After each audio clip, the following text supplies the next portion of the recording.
A service of KIBMradio.com, the Internet's home for an all old-time radio.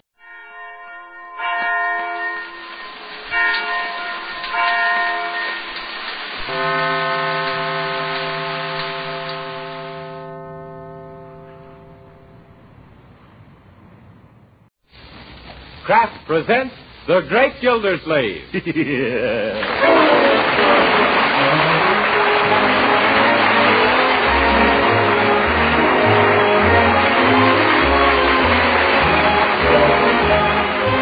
Each week at this time from Hollywood, California, Kraft presents Harold Terry as The Great Gildersleeve, written by Leonard L. Levinson.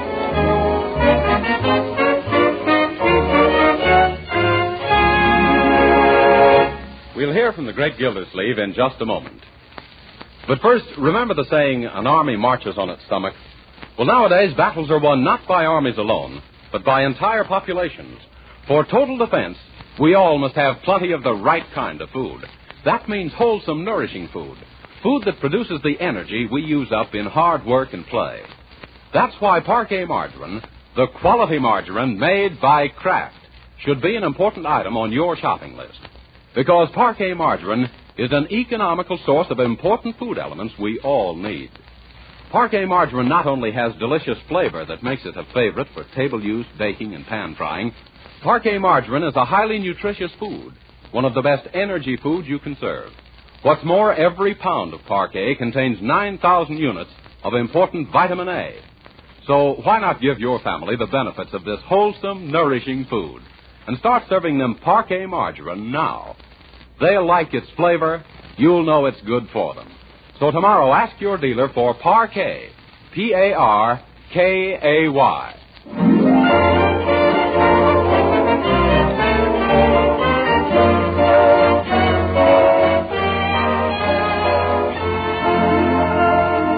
And now let's visit our friend, the Great Gildersleeve.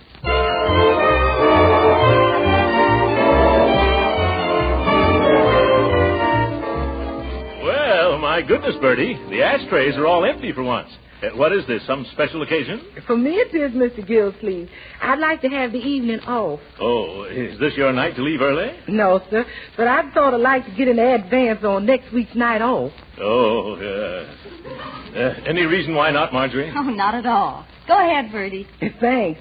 I wouldn't ask, only we've got spectacular things tonight down at our lodge. Oh. That's the mysterious and bewildering orders of the daughters of Cleopatra.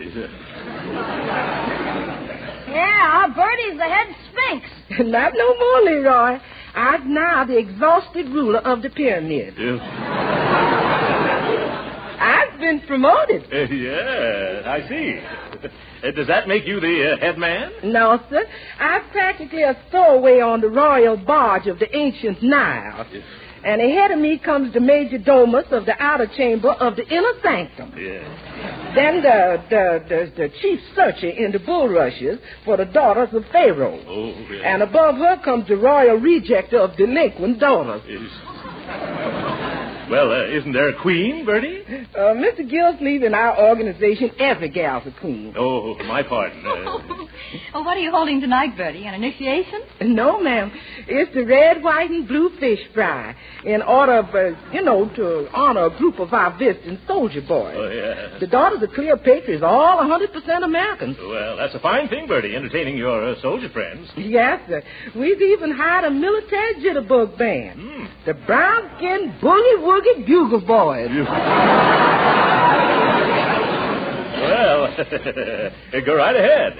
And if you want to take anything from the pantry for the fish fry, help yourself, Bertie. Yes. You may want to broil a couple of cans of sardines. Yes, sir. Thank you very much, Mr. Gildersleeve. Yeah, that's all right. Say, Unc, you know something? Leroy, I wish you wouldn't keep using that expression. Of course I know something. But what is it?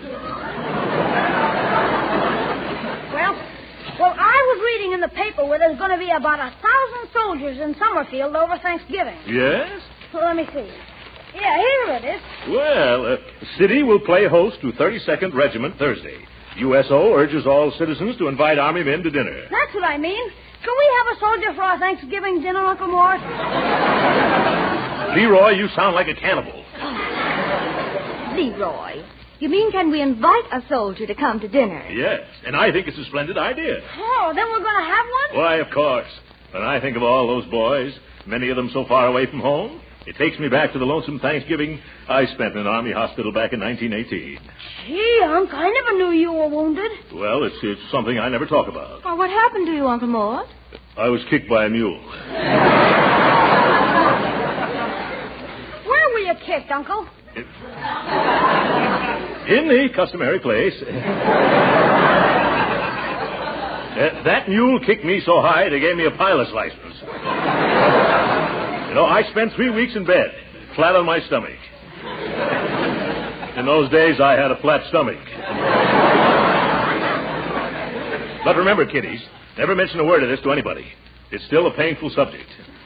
Even now, I twitch when I pass a mule. Gee, Uncle Mort, where did this happen? In France? No, Leroy, in Missouri. I was buying mules for the Army. Sort of talent scout for jackasses. Yeah. Well, anyway, I got 9,000 of them before one of them got me. Say, I never knew you knew anything about mules. Oh, yes, Leroy. I had quite an asinine education. Yeah, but that was a long time ago. Let's forget it, children. Yes. Does that paper say how we go about inviting a soldier for dinner?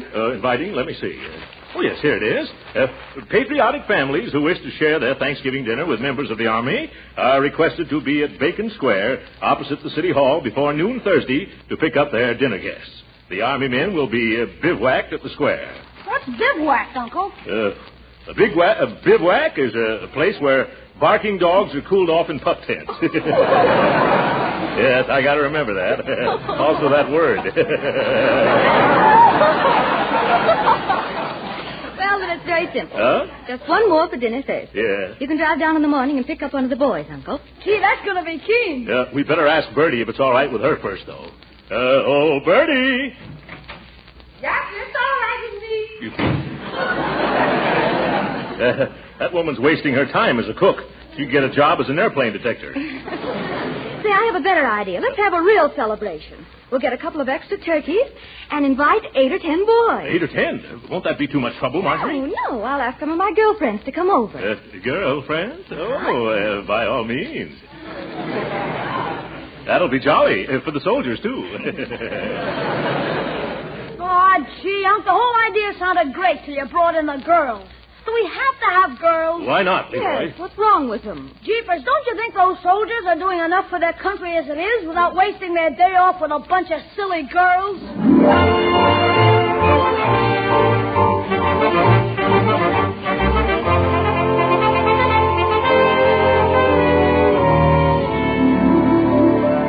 And in conclusion, fellow citizens of Summerfield, let me urge you once more on the eve of Thanksgiving to open your hearts and your homes tomorrow to the soldiers visiting our fair city. Yep. Quit popping your bubble gum, Leroy, especially while I'm rehearsing my radio speech. Oh, I'm sorry, Unc. I'm doing it unconscious. Yes, I'm sure you are. Young man, if you keep playing with your gum that way, someday you're going to have a blowout. And remember, you haven't got a spare face. Finish your talk, please, Uncle Mort. Well, I don't need to rehearse it anymore, Marjorie. I know that speech backwards. You do? Let's hear it. I bet it sounds even better backwards. Yep. Leroy, you keep that up and you're going to get some applause backwards. You know, I think it's wonderful of you, Uncle Mort, to go on the air tonight and urge everyone to entertain the soldiers. Well, people have always told me I should be on the radio. They say I sound just like that fellow who used to be with Fibber, McGee, and Molly. Oh, that's probably some of the girls now. Oh, wonderful. Let's go. Oh, yeah. Cute, aren't they? Uncle Mort, I want you to meet Betty Wilkins and Mildred Sherman. Hello, Well, what lovely friends you have, Margie. You should invite them here oftener. Much oftener. Oh, thank you, Mr. Gildersleeve. Not at all, my dear. I've always had an eye for redheads. But Uncle Mort, last year she was a blonde. Yes. I see. She's got a convertible top. Oh, Mr. Gildersleeve, all of us girls think you're simply too tremendous starting these soldier parties. Oh, he ain't so tremendous. It's that suit he's wearing. Well, I like him just the way he is, especially that straight military bearing. Yeah. After all, he was an army man, you know. He was? Mhm. What branch of the service were you in? You flew, didn't you? For a short time. What kind of a plane did you use? A plane? It's an old Jenny. And you were wounded, too, weren't you? Oh, dear. Whereabouts were you wounded, Major Gildersleeve? At the front? No, it was in the... Leroy. I was just going to tell him it was in the middle of... Leroy! But, Unc, you told me yourself you were wounded right smack in the middle of Missouri. Oh. Yes, that's right, in Jefferson City, Mo. But even so, you were lucky to have recovered. Yes. Everybody said I had a horseshoe in my hip pocket. I didn't get rid of it either till they operated. Well, what were you doing in the Army when you weren't flying, Major? Well, I was sort of a recruiting officer. Yes, I brought more than 9,000 recruits into the field artillery alone. I got a kick out of it, too. I imagine that must have been a lot of fun. Fun? Well, only at the beginning, my dear. I got awfully tired in the end. Hey, Uncle, isn't it time for you to go to the radio station? By George, you're right, Marjorie. Leroy, you want to come along? Well, I'd like to, Unc, but I got a little surprise of my own for tomorrow. I'm going over to Piggy Banks' house. Say, while you're there, Leroy, remind Piggy's sister Penny about coming tomorrow. If you mean that Piggy Banks has a sister named Penny Banks? Yes. Uh-huh. She was named after her Aunt Penelope, who lived in Indiana. Auntie is one of the... Don't tell me, Marjorie, I know. One of the Banks of the Wabash.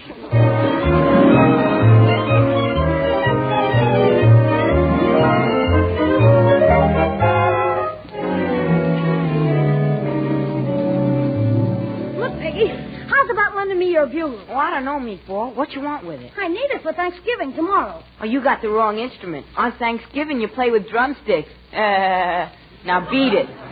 Oh, for corn's sake. Look, Pig, the reason I want it is because we're going to have a lot of soldiers for dinner. So what? We're having our cousin Rockwell. He's a city alderman. Oh, what's a measly old alderman? My uncle used to be a big shot in the Army. A major in the Missouri Mules. What you mean? Oh, that's what they called his outfit. Say, he recruited the toughest, meanest, fightingest outfit that ever come out of Missouri. What kind of outfit was it? Field artillery. You know, the cannoneers with hairy ears. Do they really have hairy ears? Oh, brother. I still can't see that this got anything to do with borrowing my bugle. Gee, you're dumb. I gotta make these soldiers feel at home so they can enjoy the turkey dinner. I'm going to blow mess call on your bugle. Oh, I get you. That's a keen idea, Meatball. Now will you lend it to me? Sure. Well, now there's only one thing I got to do. What's that? I got to learn how to play a bugle.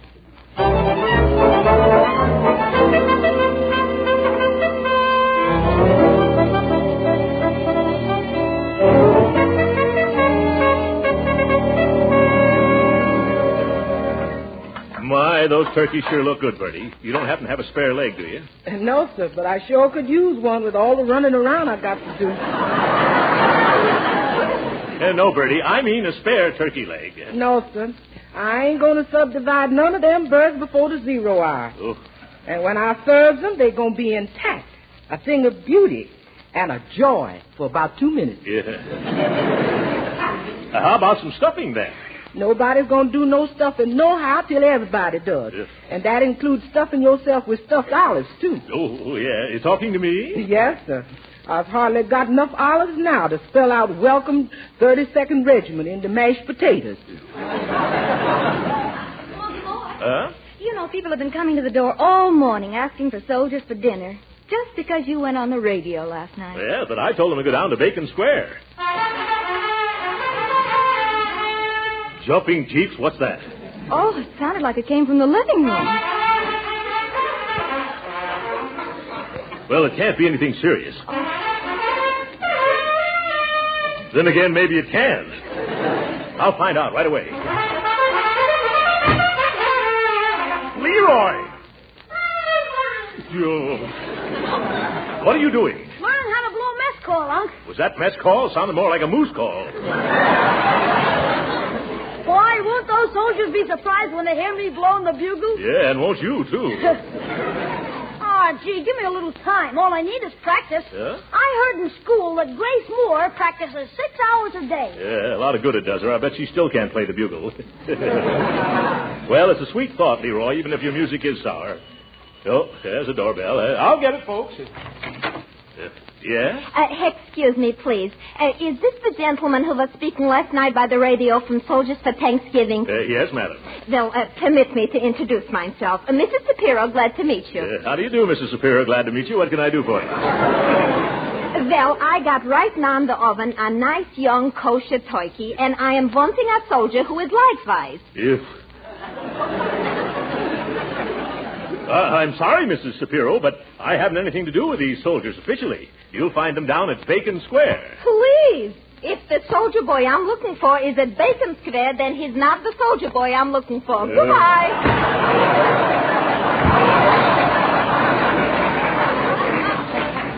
Huh? You started downtown yet? You better get going. It's almost 12. Oh, all right, just as soon as I get my coat and hat. And Leroy. Leroy, come on if you're going downtown with me. Okay, here I come. Oh, stop that for a little. Young man, what are you doing swimming around in my old Army uniform? Gee, that's part of the surprise. How do I look? You and the mothballs look fine. Oh, girls, come in here and see Leroy. Let's cute at that. Look, he's got Uncle's uniform on, and it's all pinned up. Isn't it cute the way the breeches almost reach to the floor and Oh, Major Gildersleeve, why don't you put it on? Oh, I'm sorry, girls. But I couldn't get into that uniform if it were 3 times as big as it is now and I was twice as small as I am. Which would still be half again as large as the suit would be if it were double the size of what it is now, which it isn't, thank goodness, because if it was, I'd have to wear it, and I can't because it doesn't fit.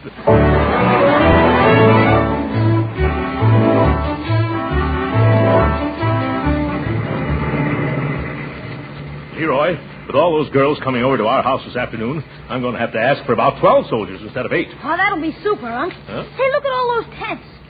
Gee, where are all the soldiers? Oh, they must be inside.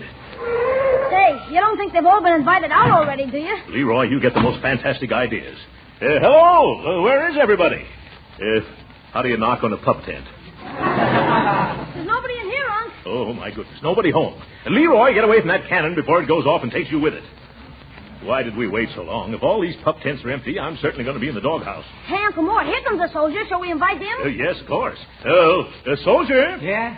How would you like to come over to my house for dinner now? Oh, I don't know. We're going to have a... Hey, wait a minute. You leave this boy alone. He's coming home to dinner with me. Is that so? Don't you try to rustle my recruit. I saw him first. Oh, no, you didn't. I saw him first. You did not. I saw him at least 20 seconds before you did. Mister, I saw this boy 20 years before you did. He's my son. You... Come on, boy. Mom's waiting. Yeah, Mom's waiting. Oh, my goodness. Leroy, if I don't bring back a bevy of boys for that gang of girls, my goose will be cooked instead of my turkeys. Hey, let's look in this big tent. Maybe somebody's here. Huh? Oh, hello, mister. Hello. This is the mess tent, Leroy. Hello, Sergeant. Leroy, this is the mess sergeant. Where can I find some of your boarders, Sergeant? They've deserted me. And after I've been working my fingers to the bone over a hot stove all morning. Oh. You mean they've all been invited to homes already? Everybody, including my dishwashers. Oh, Leroy, we're sunk. You're sunk? What about me? 50 gallons of the finest turkey a la king made from a special recipe created by Prudence Penny. 20 dozen dainty Parker House rolls that couldn't be topped by Parker House himself. And 32 mince pies made out of the tenderest part of the mince. Yeah. Well, I can sympathize with you, Sergeant, but maybe you can help us. How? Well, it just so happens that we've gotten ourselves in something of a mess, Sergeant. We have 3 turkeys and almost a dozen beautiful girls at our house, just waiting to entertain some soldiers. Yeah, you should see the cookies that are waiting for the rookies. You'd have a wonderful time at our house, Sarge. How about taking off that apron and coming with us? I'm sorry, sir, but I'm on duty. Yeah? Like the captain of a ship, everybody else can leave. But I gotta get down with me pot. Gee, that's too bad. Come on, Unc. Before you go, I got just one slight request I'd like to make. Would you please take a taste of my turkey a la king? Well, I don't think Oh, come on. Huh? Just one teensy-weensy little taste. Well. Just so I didn't labor all morning in vain. Yeah. Here. You're conscientious, isn't he, Leroy? Well, thank you. You have some, son? Thank you, but it has spoiled my appetite for dinner. And I've been saving this appetite for a week.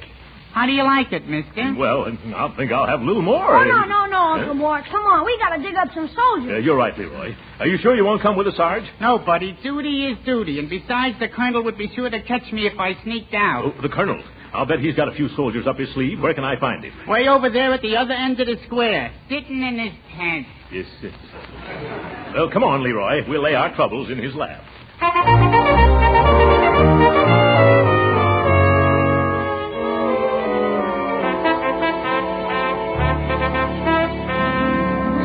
Yes, I'm Colonel Atterbury. What can I do for you? Colonel, my name is Gildersleeve. Oh, yes, very unusual name. What can I do for you? Colonel?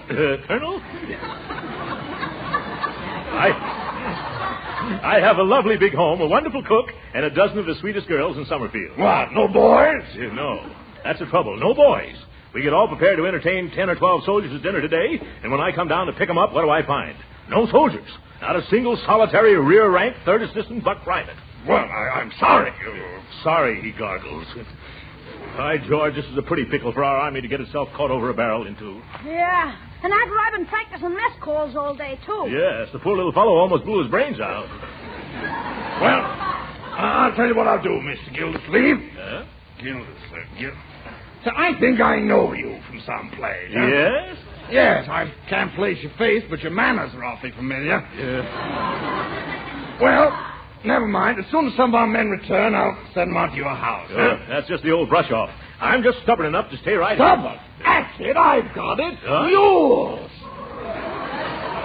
That's where I know you from. You were stuck again, Gildersleeve. The officer who bought more bad mules than the whole artillery could shake a stick at. Why, you... Don't pay any attention to the way he jokes, Leroy. Great kidders, these Army men. Well, Colonel, now that you recognize me, I hope you'll trot out some suitable recruits for us to take home. Gildersleeve, I've got just the right detachment for you. Wonderful. Who are they? Some old friends of yours. A whole corral full of mules. They just love to be your guests. Come on, Leroy. Let's get out of here. What am I laughing at? Darn it. Wish you'd invited me to go to dinner today.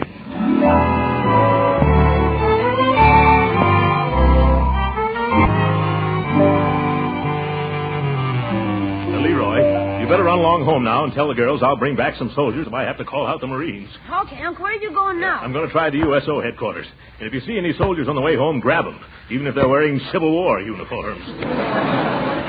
I'll do my best, Uncle Mort. See you when you get home. Yeah, all right, Leroy. Look who's standing on the corner. Well, hello, Judge Hooker. Hello, Gildersleeve. What's wrong? You look as though you've lost your last friend. And, of course, I know that happened years ago. Gildersleeve, I'll thank you to keep your nose out of my business. I'll be only too glad to. What are you doing hanging around street corners? Well, it's a long story. Huh? I happened to turn on the radio at home last night, and there was a fellow urging everyone to invite a soldier to dinner. Oh, he did. That speaker. There's a man. The way he told every citizen to do his duty by our new army was stirring and inspirational. It was, eh? Yes. Why, the first thing I did this morning was phone the best restaurant in town and order the most expensive turkey dinner out to my house. I was going to invite a soldier to share it. That's the effect that speaker had on me. Well, where is your soldier? Well, that's where the trouble comes in. Huh? People at the USO headquarters tell me that there would have been plenty of them to go around if this radio speaker hadn't wrecked all their plans by urging everybody in town to come down after a soldier. Oh, my goodness. So that was it. Of all the numbskull notions... Not a word against that man, Gildersleeve. Huh? He made a wonderful impression on me. Clean-cut, vibrant personality. One of nature's noblemen, I should judge. Wish I could meet him someday. Would you really want to? Yes. Well, then shake hands. Oh, you'd like to meet him, too? Good gracious, no, I am him. What? You? Why, you hypocritical hippopotamus. What? No, that's wrong of me. I've misjudged you, Gildersleeve. Well, I guess I've misjudged you too, Judge Hooker. I never thought you had a heart under that old thick hide of yours. No? No. I just thought your blood circulated because you brought it to a boil so often. What are you doing roaming the streets on Thanksgiving afternoon, Gildy? Yeah, same thing as you are, Hooker. Looking for some military men to fight their way through a couple of 20-pound turkeys. Well, suppose we do our hunting together, Gildy, old pal. Why not, old chum? After all, this is Thanksgiving Day, and we should treat each other like human beings for change. Splendid. That goes for me, too. At least for today. Yeah, well, come on. You work this side of the street, and I'll take the other side. All right. Oh, boy. Wait a moment. What is it? Look, here comes a young fellow in uniform now, and I saw him first. Yes, that's so. Hey, son, come here. Stop that, you double-crossing little botfly. Young man, how'd you like a delicious turkey dinner? Huh? Who, me? Yes, he wants you to come up to my house. I don't either. I'm in my house. I've got a great big turkey just for two of us. We got 4 turkeys at our house, and we'll give you a whole one for yourself, son. Oh, gee whiz, I couldn't eat that much. And besides, I'm supposed to report to USO headquarters. They're closed for the day, Corporal. Come on out to my house. Oh, but I'm not a corporal. Of course not, Sergeant. Now, my car's right over here. So if you'll excuse us, Judge. No, come this way with me, Lieutenant. You wouldn't like it at his place, Captain. Oh, now, gentlemen, please, let go of me. Hey, you're tearing my uniform. Let go of the Major's uniform. Yeah. Let's trot along. Okay, if you want to get indigestion. Now, my turkey is... His turkey is as old as he is and just as tough. Hey, I wish somebody would tell me what this is all about. Don't let him confuse you, son. I'll take you to a movie after dinner. A movie? We're going to have dancing at our house. You'll have 12 beautiful hostesses to dance with. Oh, who wants to dance on a full stomach? You do, don't you, son? Well, gee, I don't know. I never learned. No time like right after dinner. Come on, that's my car right over there. Of all the low-down, backbiting, double-dyed, unscrupulouses, I've had enough. Come back here, young man. Who, me? Yes, you. I'm going to start off entertaining you this afternoon by making this fat worm fold up like a road map. Here, hold my coat. I'll be very glad to. No, I won't. Now, see here, Hooker. You point a pinky at me, and I'll beat the daylights out of you and then back in again. Hey, gee, aren't you two fellas a little too old for this sort of thing? If you keep out of this, who invited you to... Say, I invited you. Come on, let's go home. No, you don't, Gildersleeve. I'm going to knock you colder than an Eskimo mother-in-law's kiss. Why, you old... Oh. What's the use of quarreling like this?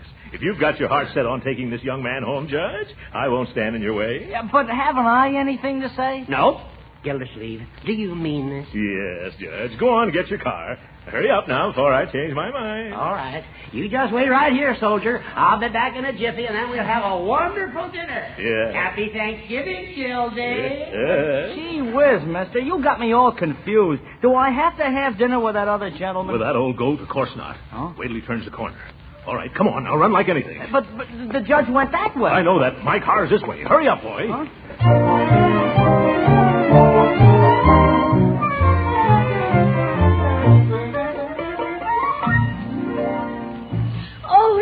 There they are now. Come on, girls, let's go to the front door. Come on. Bertie, get things ready. Leroy, there's your cue.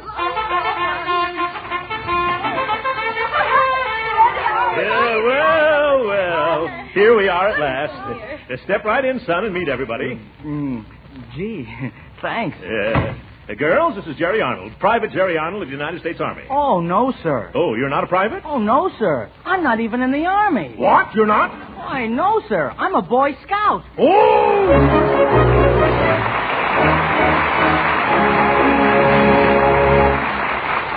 Great Gildersleeve will be with us again in a few minutes.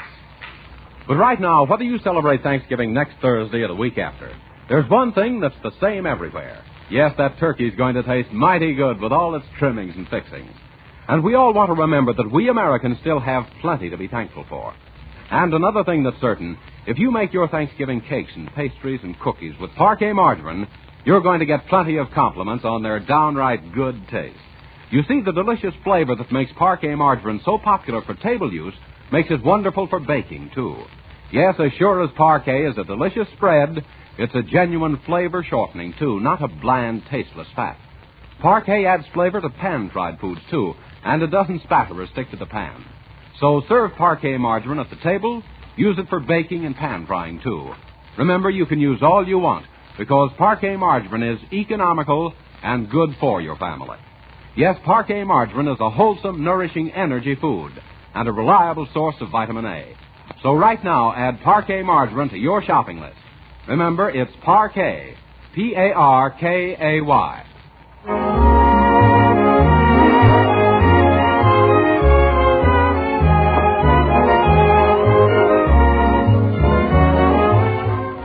sorry, our time's up. Happy Thanksgiving, ladies and gentlemen. Good night.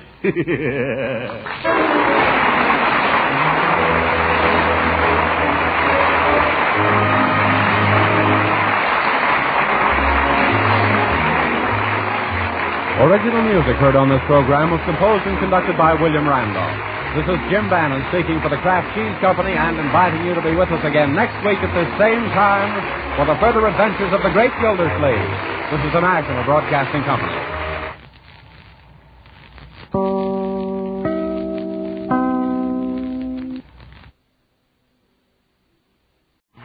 The Johnson's Wax Program with Fibber, McGee, and Molly.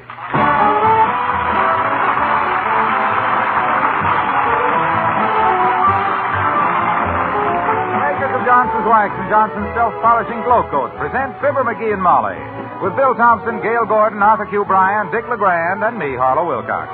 The script is by Don Quinn and Phil Leslie. Music by the King's Men and Billy Mills Orchestra.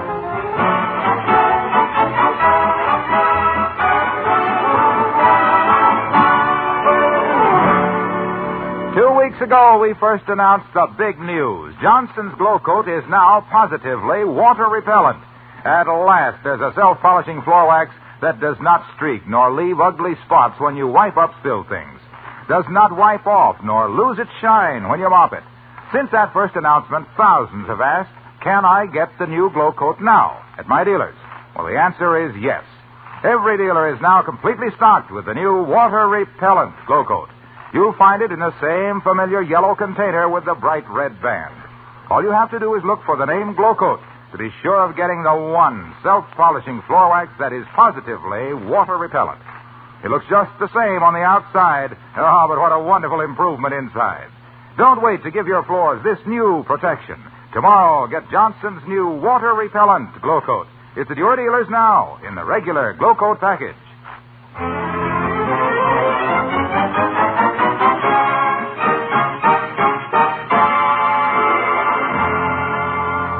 Due to an error made by a late-for-a-date stenographer in typing out the governor's annual proclamation, today is Thanksgiving in Wistful Vista. But the squire of number 79 is in no mood for it. He just got his tax bill, and he thinks this is a day for vultures, not turkeys. Listen to him as we meet Fibber, McGee, and Molly.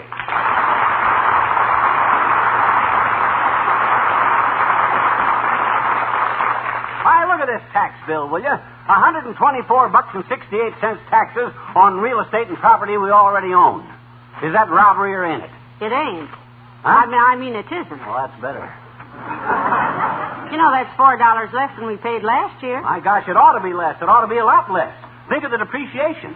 Think of the wear and tear. Think of the time I've... Think of my eardrums and stop shouting. Well, gee whiz, $124... Look, sweetheart. You're a fine broth of a boy, but you woke up this morning full of croutons. Calm down, relax.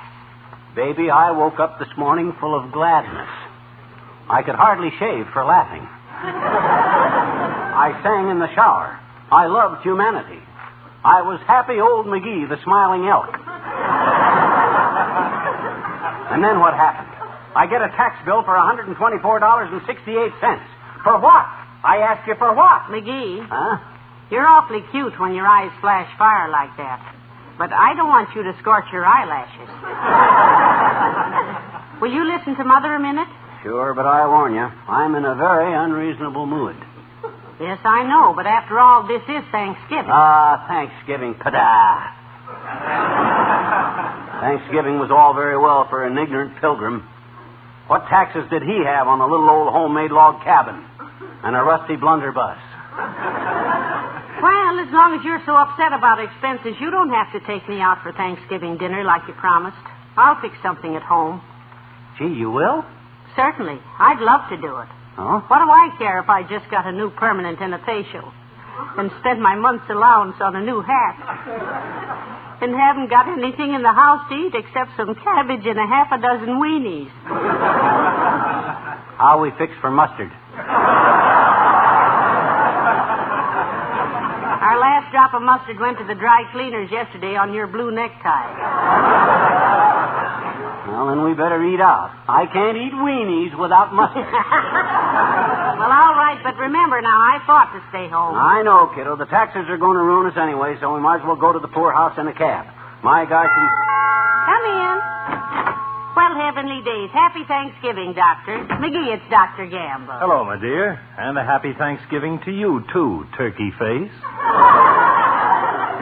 Thank you, stuffing belt. And don't blather about Thanksgiving to me. I ain't in any mood for it. Sonny, did I ever tell you about the time my aunt's cat fell into the vat of dill pickles? No, you didn't, Doctor. What that cat got to do with me? Oh, nothing. Nothing at all, except that you are the sourest puss I've seen since then.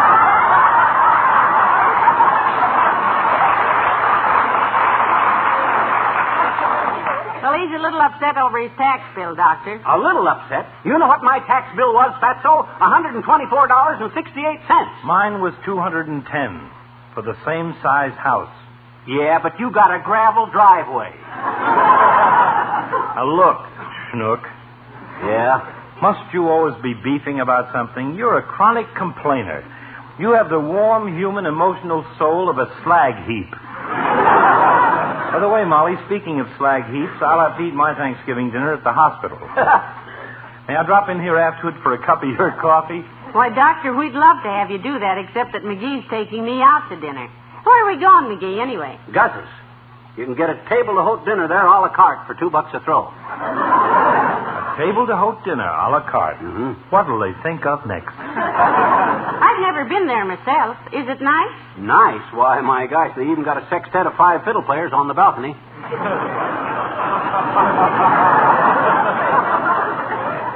Playing the violin on cellos. Yes, and the music is free. Strauss is on the house.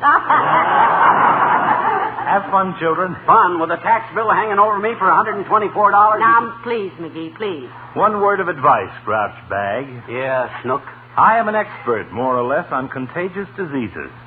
According to my researches, one of the most infectious things in existence is a smile. It will hurt a little at first, but try one, son. Maybe you can start an epidemic. So long, Molly. Good old Dr.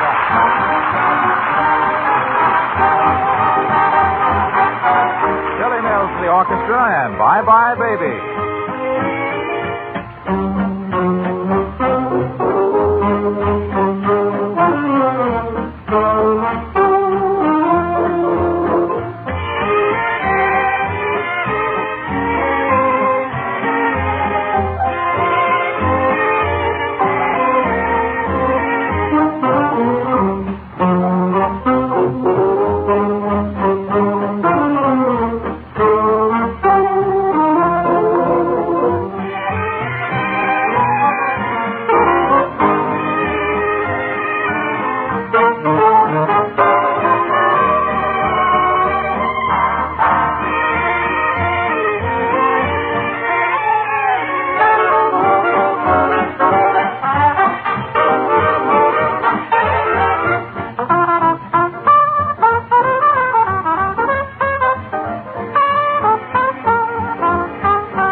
$124.68 taxes on this house. Why, the dirty highbinders? What do them bandits want? Blood? No, I think they want money, McGee. The bill says Maybe they're just confused down there at that city hall. Maybe they think I want to buy this house. Maybe they don't know I already bought it and paid for it with my own sweat and tears. Yes. Sweat, tears, and a lucky raffle ticket, don't forget. As a matter of fact, McGee, this house only cost us $2, you know. Oh, my gosh, that makes it even worse. $124.68 taxes on a $2 house. That's ridiculous. It's outrageous. It's unconstitutional. It's Ole from the Elks Club. Come in. Well, hello, McGee. Hello, Mrs. Happy Thanksgiving. Thank you, Ole, and the same to you. What's happy about it? Look, I don't know that's eating you today, McGee. But I know today what Ole's eating. Turkey. I won a turkey last week in the raffle, a 30-pound turkey. My gosh, Ole, a 30-pounder. That's what they say it weighs after the raffle. And I believe it, too. The bones alone must have weighed 28 pounds. My goodness, your wife must be planning quite a dinner, Ole. Are you having some friends over? No friends, Mrs. Just relatives. My sister-in-law, Julia, she's spending her vacation at our house. Oh. Well, she's got a good job in the city. She's a governess. I wish she'd go home and do it. Governess? My gosh, married a governor, eh? Which governor did she latch on to? No, McGee. Governess is a lady who, she stays with the family and takes care of the children. Oh, a sitter. You said something there, McGee. Since she comes 2 weeks ago, she don't stop sitting all day. In my easy chair. Where does your sister-in-law work, Ole? Oh, she works for an Irish family in the city, Mrs. You know, I had a big idea yesterday. If it works, she goes home. But it ain't come out good. Yeah? What'd you do, give her a hot foot? Why don't you try something subtle, like throwing her trunks out the window with her in them? That ought to get Now, quiet, McGee, and listen to Ole. What I did, Mrs., I called her up on the phone from the Elks Club, and I changed my voice with Irish dialect. Oh? Hello, I say. Julia, I say, that is your boss, Mr. Jan Ye O'Malley. Jan Ye O'Malley? Sure. Julia, I say, begorra, we just can't get along without her. So, will you please wash up your vacation in wistful whistle and come back on the yard? But it ain't work. It don't work. Well, somebody must have tipped her off. Maybe one of the kids told her it was you. Say, how many kids you got at your house, Ole, anyhow? I know 2 of them, but there are more, aren't there? Because... Oh, sure. Me and the missus, we got 3 kids now. We got another one on the way. Oh, that's wonderful. I didn't know that, Ole. Another youngster on the way. Yeah, my oldest boy, Lars, he's on the way from Chicago. So I go meet his train now. So long, Master. So long, Ole.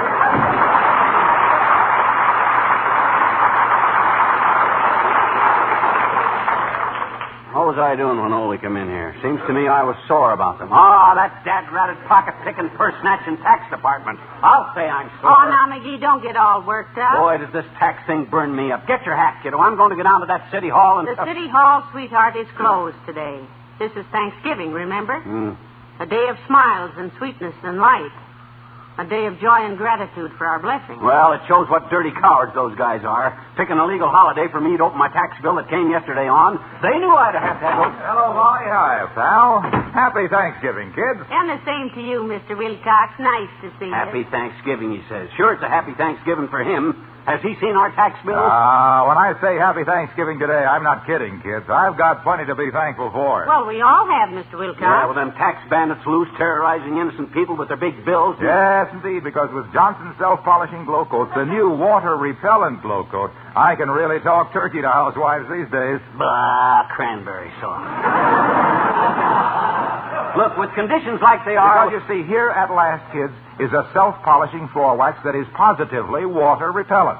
A wax that stays on and stays bright even after repeated damp moppings. Is it gravy repellent, too, Mr. Wilcox?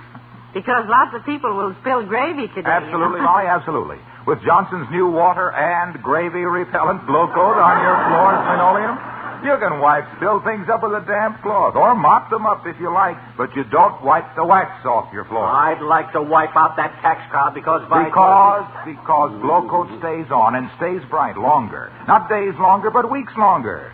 So Johnson's new water repellent Glow Coat. It's the finest. It is. Look. It's the last word. Look. Please, Waxy. I'm sorry, pal, but I got to get going. You see, my aunt is having 18 relatives over to her house tonight for a duck dinner. And I'm trying to think of a way. A way to what? Duck dinner. So long, kid. Oh, that's cute.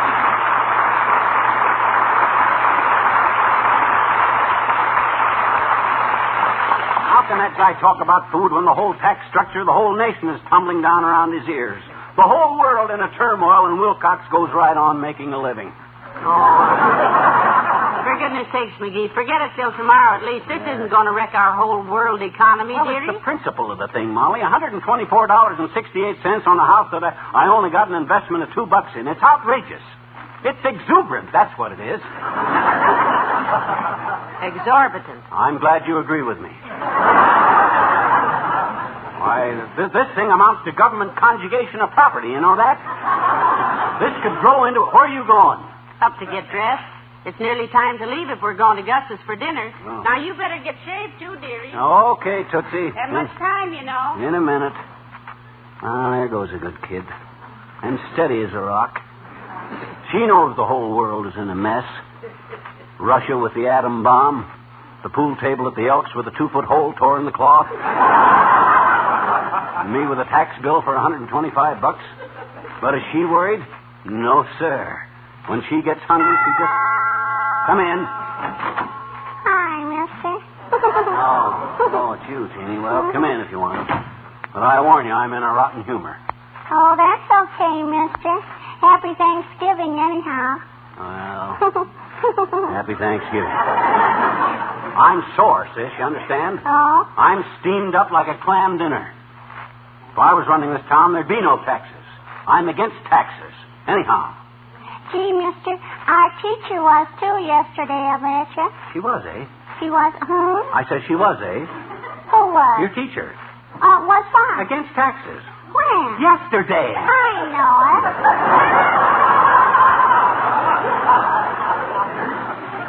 Willie Chooks put him in her chair. Huh? They were thumb taxes. Only it wasn't her thumb that she... No. Skip it. Okay. Hey, mister, we had a wonderful play at school yesterday, I betcha. You did? Pilgrims and Indians. I was a beautiful pilgrim maiden. Well, that's fine, sis. Now you're on long home. Oh, I got time, mister. I'm in no hurry. I'll act it out for you. I'll act the whole play with all the parts. No. Absolutely no. Okay. Just the last scene. The big scene. I, the beautiful pilgrim maiden, am tied to a stake, see? Yeah. And the savage redskins, which stare the kindergarten kids with watercolors on their face, they're going to sculpture me. What? Sculpture me. Cut off my scalp with a willy hawk.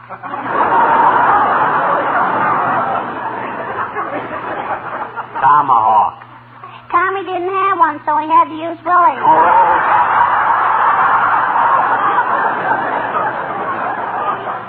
It's very uninteresting. Now, look, sis. Willie comes sneaking through the forest with his trusty bow and arrow. Only Willie fell down, and the arrow flew out of his hand and shot the principal behind the potted palm.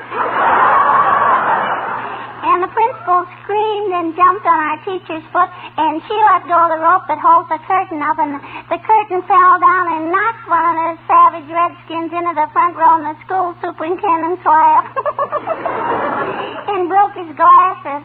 And now we got a new rule at our school. No more plays.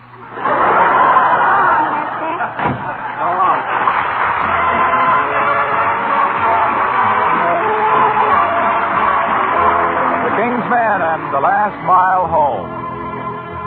You can travel around the globe and see a lot of things from Mandalay to Pompeii and Paris in the spring.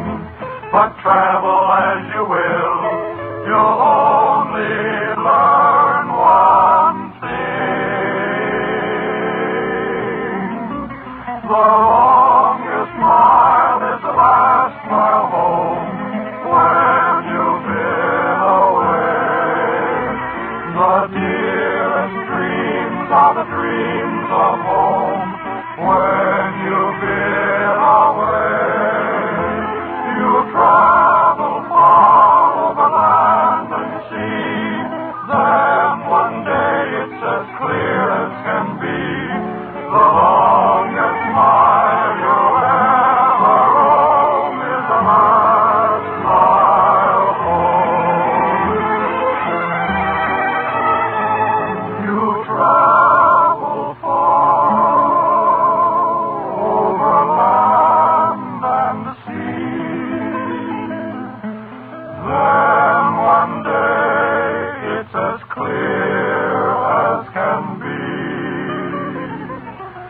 The longest mile you'll ever roam is the last mile home. The last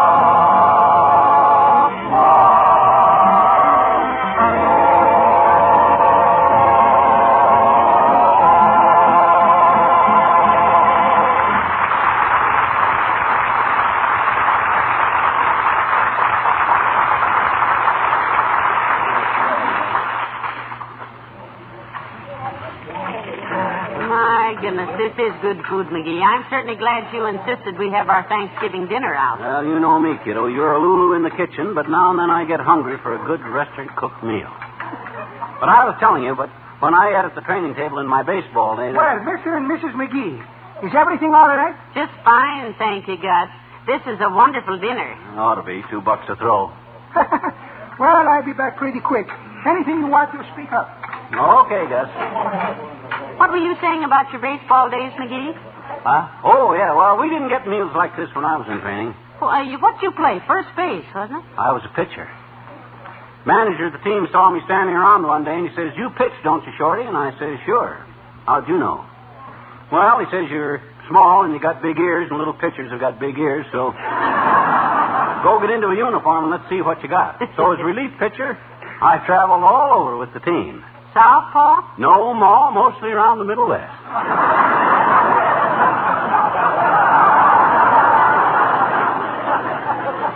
I often wish I would have stayed a baseball player, Mrs. Bones. Baseball players don't get whammed with $125 tax bills. $124. Hush, dearie, hush now. You're talking so loud people are looking. Well, let them look. By George, one of these days, isn't that Latrivia sitting at the table behind the post there? One of these days it probably is. Sure it is. Hey, Latrivia. Why didn't you let the man finish his dinner? Ah, hello, Your Honor. It's nice to see you. Hello, Molly. Hello, McGee. Latrivia, you're just the guy I wanted to see. Sit down. Well, just for a moment. But please stop waving that piece of paper in my face. That's no ordinary piece of paper, Mr. Mayor. That's a declaration of war. Look at this tax bill, Latrivia. I want to protest. By George... Please keep your voice down to a bellow, Mr. Mayor. May I apologize for breaking into your Thanksgiving with this silly tax business? Oh, that's quite all right, Molly. As mayor of this city, it is my duty to listen to the protests of citizens at any time of the night or day, or on holidays. Holiday. I haven't had a decent holiday since Dr. Gamble took my appendix out. Well, as the nurse said when she pulled the string out of the candle and told the patient to get out of bed, there's no wick for the rest of it.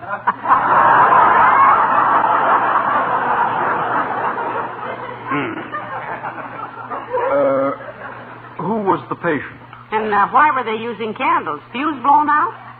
Of course not. That was just a kind of a gag saying. I was merely... If you will permit me to correct you, McGee, the saying is not no wick for the rested. It's no rest for the wicked. That's right.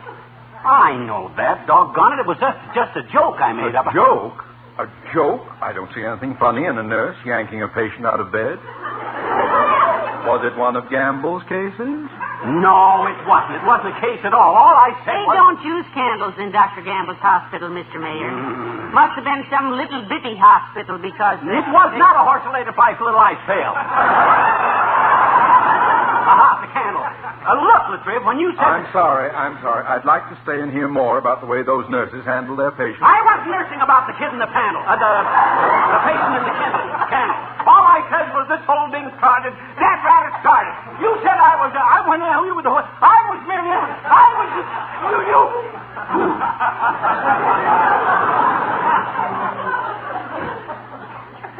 Latrivia? Yes, McGee? You going to be in your office tomorrow? Are you coming in? Yes. No. Good day, Molly. Nice to see you.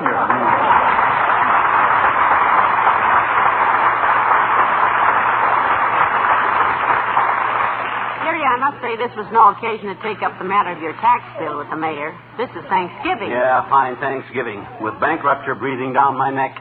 Excuse me, please, Mr. McGee. You don't look happy about something.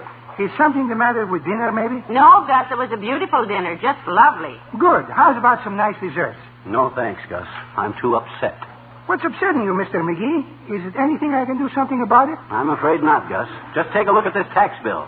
$124.68 on a house we already own. Good gracious, you own a house? Isn't that wonderful? Wonderful? What's wonderful? I'm trying to find a house for my wife and kids, but so far we're just living in a trailer. Really, Gus? How many children have you? Well, only 7, but they're very noisy. Like 8 or 9 sometimes. It must be very nice having a house, I think. Yeah, but my gosh, Gus, 124... I never forget when I get my citizenship. The judge says, Gus, he says, why you want to be a United States citizen? So I say, Judge, I say, for a big judge, you ask very silly questions. I want to be a United States citizen because over here, nobody is saying, Gus, your papa was a shoemaker, so you got to be a shoemaker. Here, everybody can do what he wants to do. My kid is as good as anybody else's kid. That's all very well. When we come from old country in little freight boat, we see Statue of Liberty holding up a lamp. My wife, she gets tears. She says, Gus, that lamp is signing for people like us. We work hard here. We pay taxes with gladness, so that lamp is stay lit for other peoples. For us, Mr. McGee, is 365 Thanksgivings every year. And no dessert? No, thank you, Gus. No dessert. Me either, Gus. Just give me the check. Oh, it's no check today, Mr. McGee, for my friends. I start this business with help from people like you. You're good to me, and everybody is good to me. Thanksgiving is from me to you. Thank you very much for coming in. Thank you very much, Gus. It was delightful.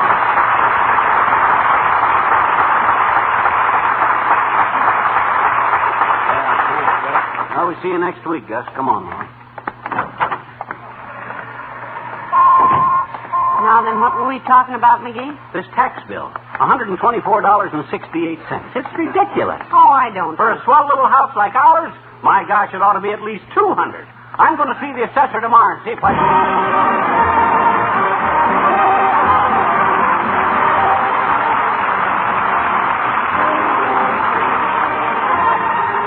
Fibber and Molly return in a moment. It's the biggest news in floor care. It's the most important development in self-polishing floor waxes in the past 15 years. Johnson's new Glow Coat is now positively water repellent. It does not show ugly streaks or spots when you wipe up spilled things. Stays on, stays bright, even after repeated damp moppings. Now you don't have to re-wax your whole floor every time you spill something on it. Now you don't kill the shine of your bright waxed floor first time you mop it. Now you can get the new self-polishing floor wax that's positively water repellent. It's Johnson's new Glow Coat. Protect your floors from wear and water. Give yourself new freedom from floor care drudgery. Tomorrow, first thing, get Johnson's new water repellent Glow Coat. It's at your dealers in the familiar yellow container with the bright red band.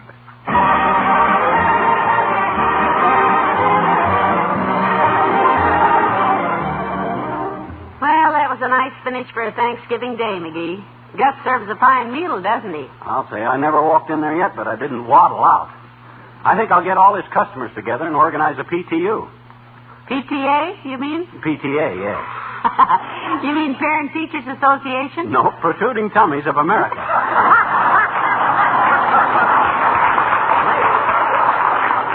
Good night. Good night, all.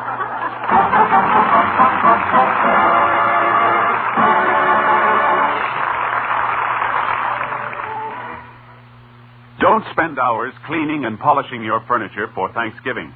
Get your furniture sparkling clean and shining bright with one application of Johnson's Cream Furniture Wax. It's the fastest wax furniture polish money can buy.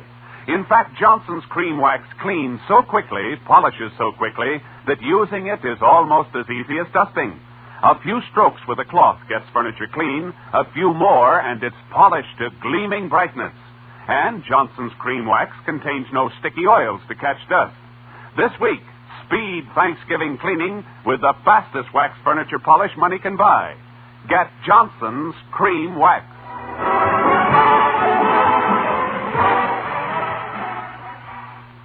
Stay tuned for Big Town, coming to you next on NBC.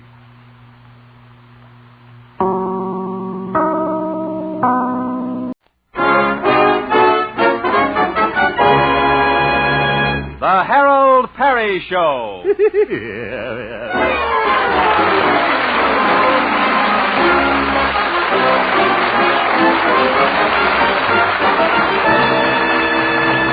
And now, Harold Perry as Honest Harold, the homemaker.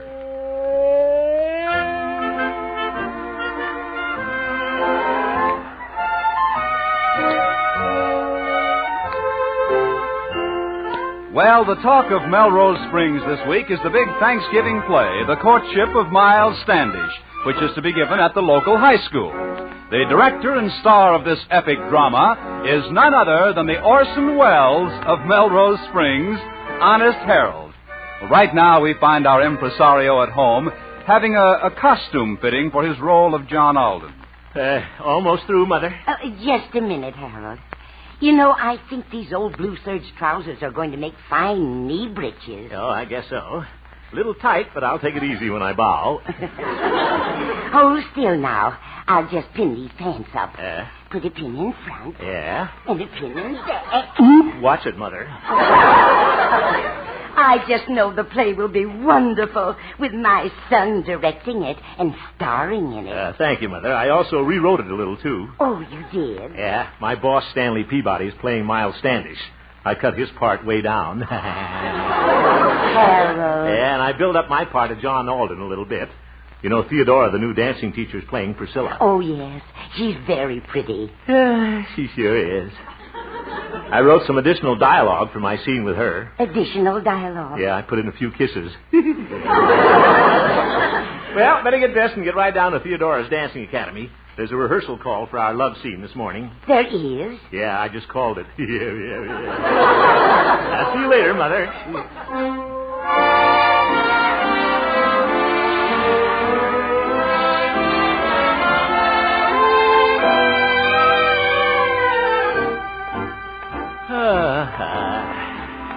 Theodora. Gosh, I'm glad she came into my life. Rehearsing with her is going to be lots of fun. I'll make this one of those real kisses. The kind would cost you $2 in a taxi cab. Yoo-hoo, Theodora. Oh, hello, Angel Kate. Hello. How's little old Curly Lashes today? Curly Lashes? It was nice of you to come and see your little Theodora. Well, of course, this is strictly business, Theodora. I came over to rehearse the play. So let's get down to kissing. Business. All righty. Of course, I made a few little changes in our scene. The way I got it now, Priscilla and John Alden are sitting on the sofa. Sofa? Mm-hmm. Oh, clever, clever boy. I thought so. Well, shall we sit down? All righty.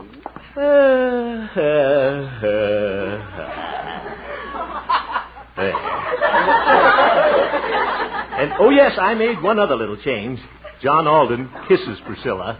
He kisses her? Uh-huh. Harold, isn't that going a little far for a pilgrim? Well, haven't you ever heard of the Pilgrim's Progress?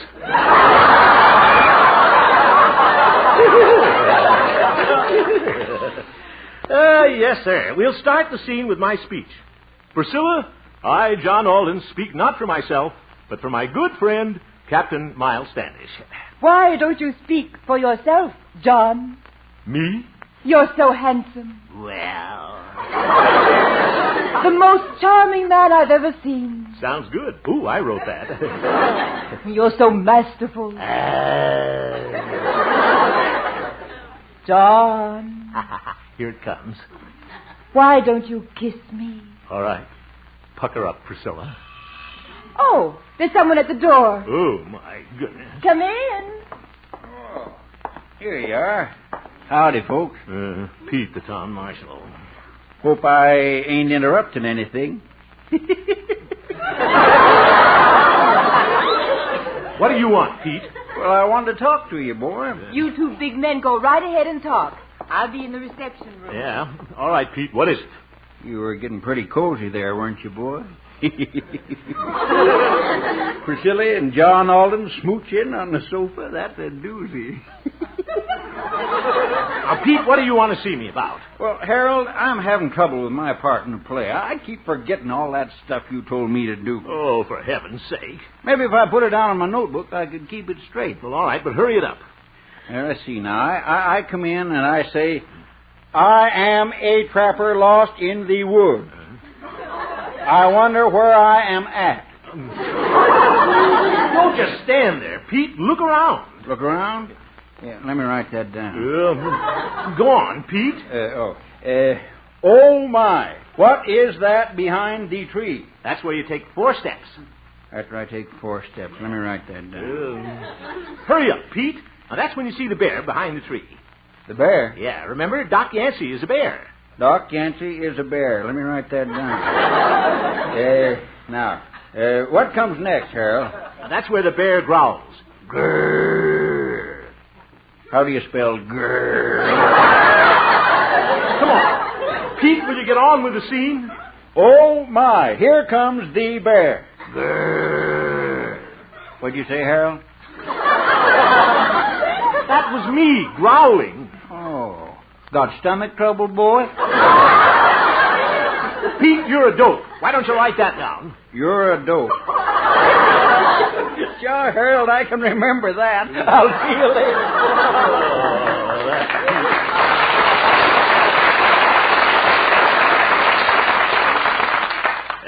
Theodora. Yes, Harold, coming. Sorry we were interrupted. Shall we rehearse the scene now? All righty. Mm-hmm. John. Yes, Priscilla. Why don't you kiss me? All right. Ye gods, who's that? Oh, come in. Oh, hello, Miss Theodora. Hello, Dr. Yancey. Hello, Harold. Hello, Doc. What do you want, you old horse doctor? Harold, I've been working on my part of the bear all morning, and I've got some wonderful ideas how to play it. Well, Doc, all you have to do is growl. Oh, I know, but there's different ways to growl, Harold. What? Now, this is an angry bear. Yeah. Now, don't let it frighten you, Miss Theodora. I'm just acting. Come on, Doc. All right, now here goes. Oh, that was wonderful, Dr. Yancey. Thank you. I could also make him a friendly bear like this.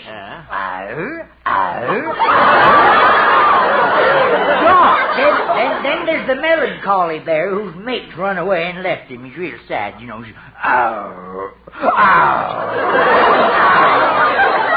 No wonder she left him. And Harold, I had another idea. What is it? Well, suppose at the end of the scene, I get up on my hind legs and recite a poem. A poem? Yeah. It's a very dramatic poem called The Coward. Yep. It goes like this. Some other time, Doc. Jake Simpson was a coward, afraid of people half his size. If a gun went off, he'd run a mile. He was even afraid of flies. Doc. But cowards sometimes make heroes. When the town was struck by flood, the women deserted their children, and the husbands ran off in the mud. Doc. When the others had fled from the flood, from their wives and their little ones slid, did Jake leave his wife and his family? You bet your life he did. Doc, that's horrible.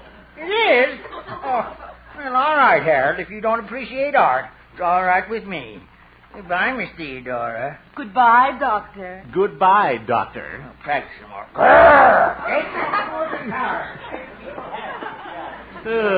Well, Theodora, let's... Hello! Now, who is that? Oh, my goodness, the Firehouse Four. Well, hello, folks. Hello, T. I brought the boys over, Harold. Thought we might run over our number. Not now, boys. What are you cute fire laddies going to do in the show? Well, ma'am, we come out dressed as Indians and sing shortening bread. But that's not an Indian song. That's the only one they know. It took them 5 years to learn that. But, Harold, we fixed the number so we'll sound like Indians. What? You ready, fellas? Mammy's little baby loves shortening. Mammy's little baby loves shortening bread. Ugh. 4 Nelson Eddies. Mammy's little baby loves shortening bread. Ugh. Indians, I mean Put fellas. on the skillet. Woo! Put on the lid. Boys! He's gonna make a little shortening bread. Ooh, yourself. I'm getting out of here.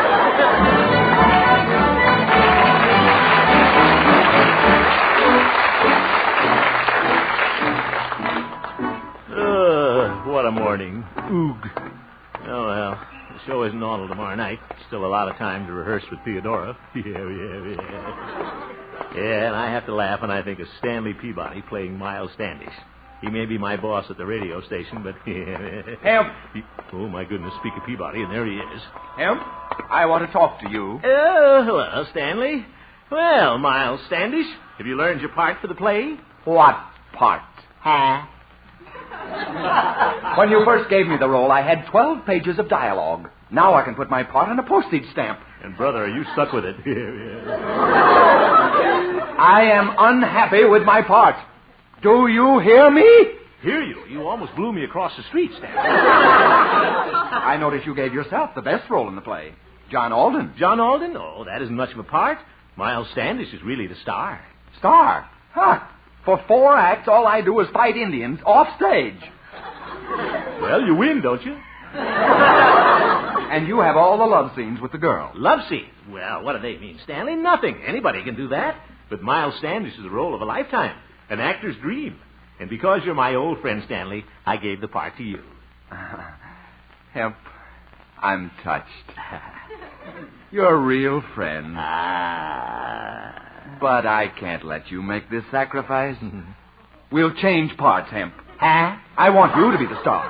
And remember, you work for me, Hemp. Now, you're Miles Standish, that's an order. But... And I'll play the part of John Alden with all those silly little love scenes. But... I know we'll both be very happy with our new parts. Won't we, Miles? Speak for yourself, John.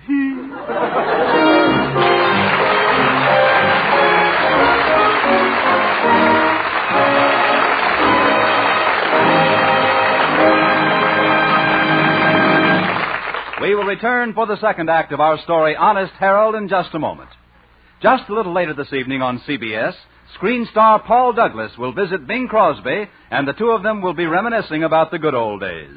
We hope you'll stay with us and be listening when Paul Douglas comes to call on Crosby later this evening. I will. The Bing Crosby Show is heard every Wednesday evening on most of these same CBS stations. And now, back to Honest Harold, the homemaker.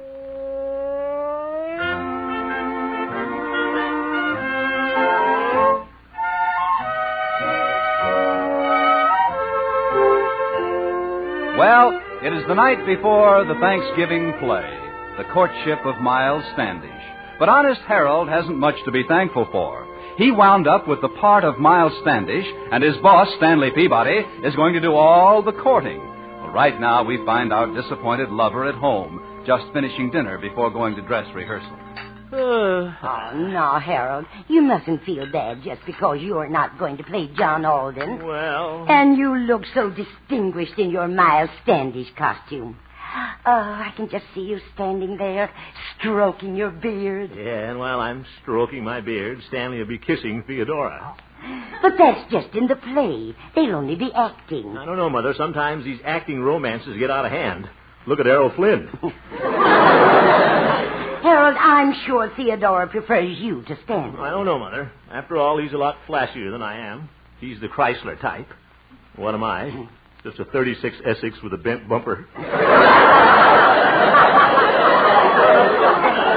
Why, Why don't you call Theodora right now and ask the driver to rehearsal? Well... I'm sure she'd be delighted. Yeah, maybe you're right, Mother. No harm in trying. Sure. Just because Theodora and Stanley are lovers in the play, that doesn't mean anything. Hello? Hello, Theodora. This is Harold. Oh, hello, Angel Cake. Yeah. Angel Cake, that's sweet. I was just wondering if I could drive you to the rehearsal at the high school tonight. Oh, you're a darling to ask me. Oh? But I can't go with you. Oh. I'm going with Cutie Pie Peabody. Cutie Pie Peabody? Yes, in his little old Nile Green town and country. Yep. I hope you don't mind. Mind? No, of course not. After all, what am I? Just a 36 Essex. What? Don't worry about me. I'll see you at the rehearsal, Miss Theodora. I've lost my Theodora.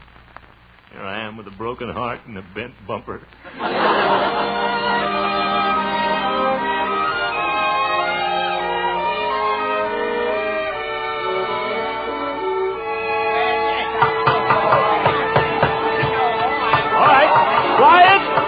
Quiet, everybody. Quiet.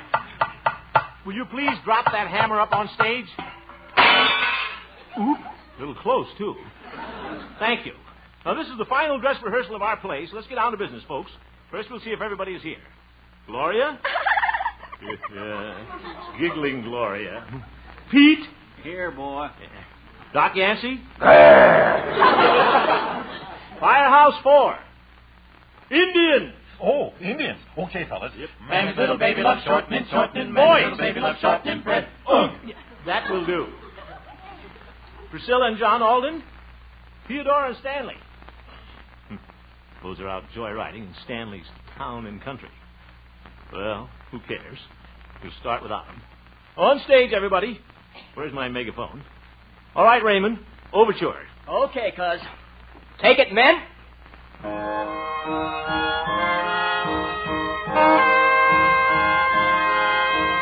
Well, that sounds pretty good. That'll set the mood. Yeah, sure. Oh! Heaven's sake! Raymond! Raymond! Cut that out! Stop it! What's the matter, cuz?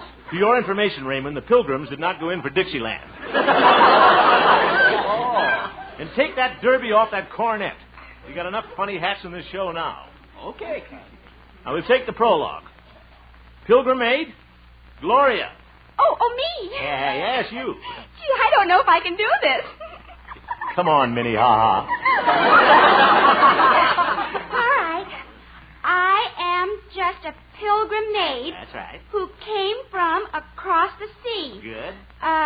Across the sea. Across the sea. You've crossed the sea 3 times. Now go on, Gloria. Oh, and when we landed on the shore, we saw the... Indians! Indians! Indians? Okay, fellas. What? Mammy's little baby loves short mint, Oh, quiet! And when we landed on the shore... Never mind, Gloria. You'll never make it. We'll take it later. Stanley. Theodora and Stanley. You say the cutest thing, Stanley Wanley. Stanley Wanley. Oh, hello, Ham. Hello. I hope it wasn't too much trouble for you to attend our rehearsal, Mayor.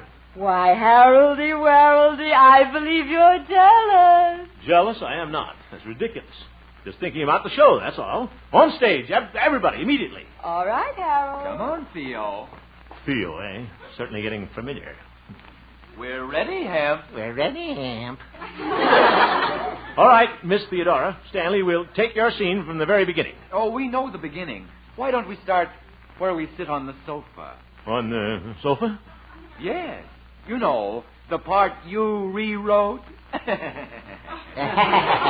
I hate him. Priscilla, I have come to speak for my friend.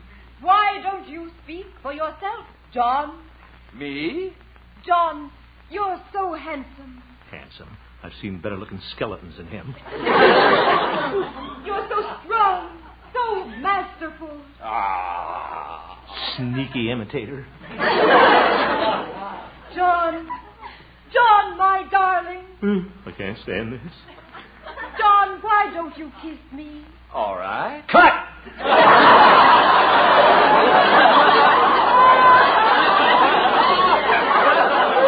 Kemp, I insist on finishing this scene. Yeah, but I have to rehearse my part, Stanley. Miles Standish. Your part? Yes. All you do is stand off stage and fight Indians. Indians? Okay, fellas.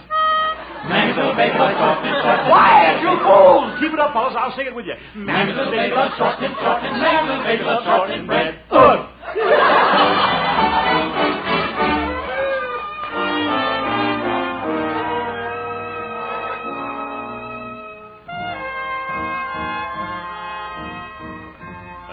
Show's getting off to a good start.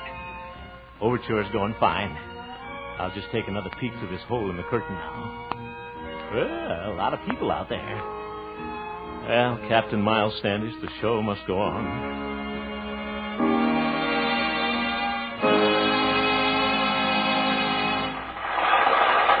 Well, Raymond has finished the overture. This is it. Pull up the curtain. Gloria, where are you?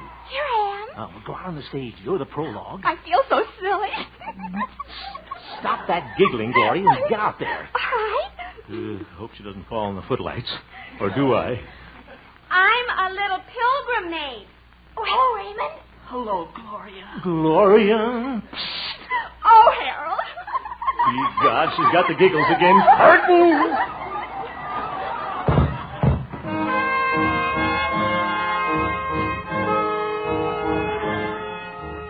Quartet's on next.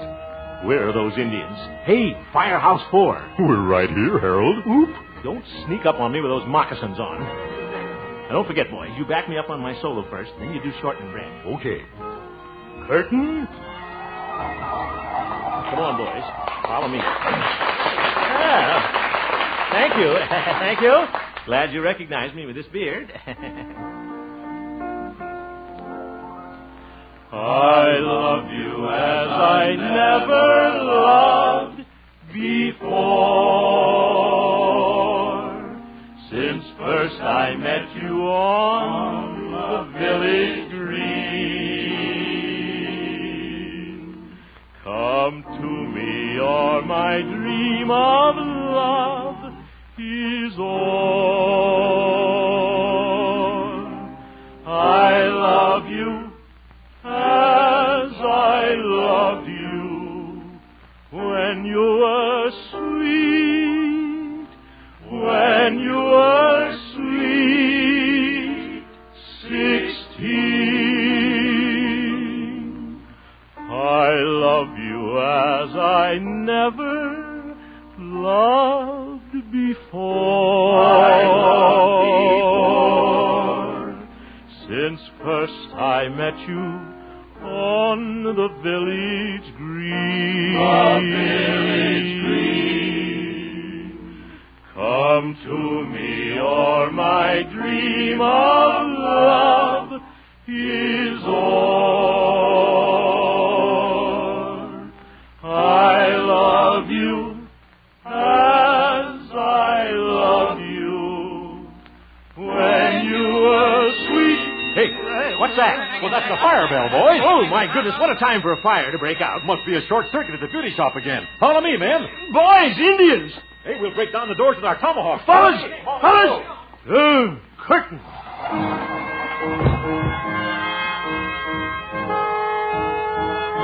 All right, next scene, quick. The Trapper and the Bear. Places? Ready? Yeah, I'm ready, boy. How about you, Doc? Okay, curtain. Okay, Pete. I am a trapper lost in the woods. I wonder where I am at. This is where I look around. Oh, brother, he's doing the stage direction, too. Oh, my. What is that behind the tree? Take 4 steps. What was that? A bear. A bear.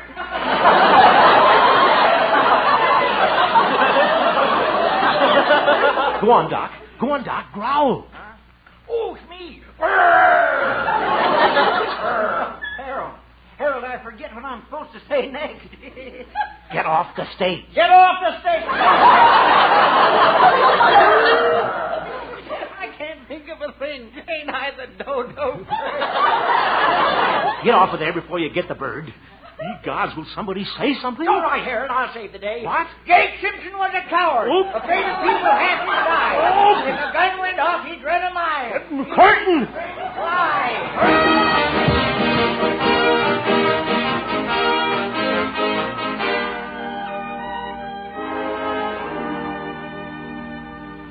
Oh, brother, what a night. Thank goodness it's almost over. Now I've got to watch that courtship scene with Stanley and Theodora that I wrote. Look at her out there at the spinning wheel. Gosh, she looks pretty. How could she be so fickle? Out of my way. Out of my way, Hemp. I've got to make my entrance. Oh, hello, Stanley. Well, Captain Miles Standish, I'm going in and kiss your girl now. Hope he gets a run in his stocking. Oh, that must be John Alden now. Come in, John. Coming, Priscilla. John! Priscilla, I must talk to you. Come, sit on the sofa. Lounge lizard. All righty. John, you are so handsome in your pilgrim suit. Handsome. Looks like an ad for Quaker Oats. You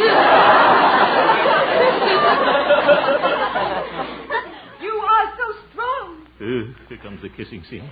I'll close my eyes. So masterful. Well, yes, I am. But I, John Alden, speak not for myself, but for my good friend Captain Miles Standish, who waits without. You said it. Captain Standish is more handsome, strong, and masterful than I. He is? Then why don't you send him in? What? Come in, Milesy Wilesy. What you doing? Say, that's me. Hey, coming, Priscilla.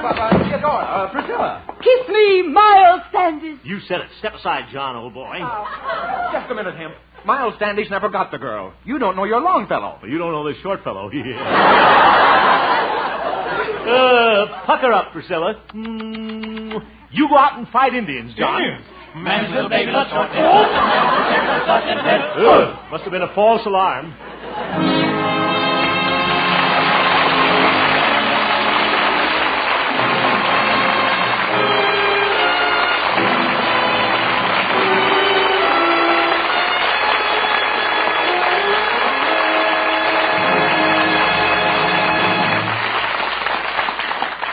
Thank you. Now I'd kind of like to take off my Miles Standish whiskers and be just plain Harold Perry for a moment and introduce to you a very charming lady, the winner of our National Laugh Contest, who came all the way from station WNOX and Knoxville, Tennessee, to be officially crowned Miss Mirthquake of 1950, Mrs. Lena Duncan.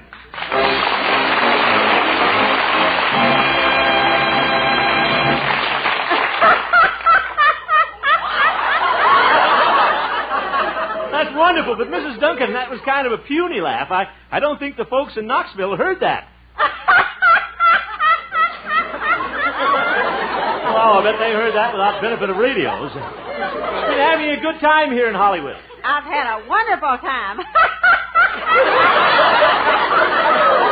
That's wonderful. And Mrs. Duncan, it made me very happy that you were our winner. Thank you, Mr. Perry. It made me happy, too. Oh? Well, I hope you're still happy because we've led our honored guest a merry chase from the moment she stepped off that TWA plane.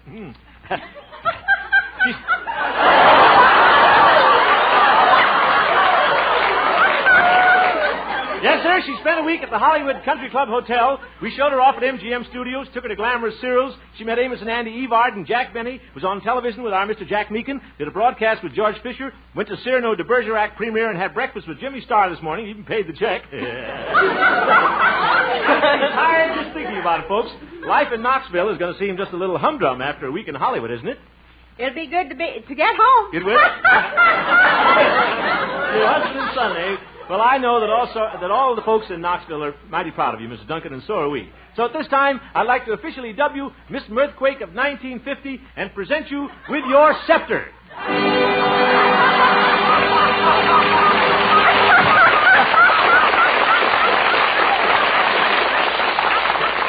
behalf of our cast, Gloria Holliday, Joe Kearns, Jane Morgan, Parley Bear, Olin Soleil, Maury Alden, Eddie Firestone, Harry Stanton, and the Fireboys, our writers, Gene Stone and Jack Robinson, our director, Norman McDonald, Jack Meek, and our musical director, Dave Wright on sound, Joe Swagger, our engineer, Bob Lamond, our announcer. I'd like to thank everybody connected with the promotion of the Laugh Contest. You were wonderful, and wish you all a happy Thanksgiving. Good night, folks. You have been listening to the Harold Perry Show, Honest Harold. This is CBS, the Columbia Broadcasting System.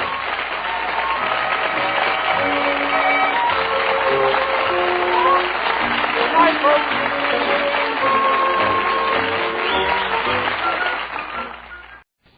Kraft presents The Great Gildersleeve.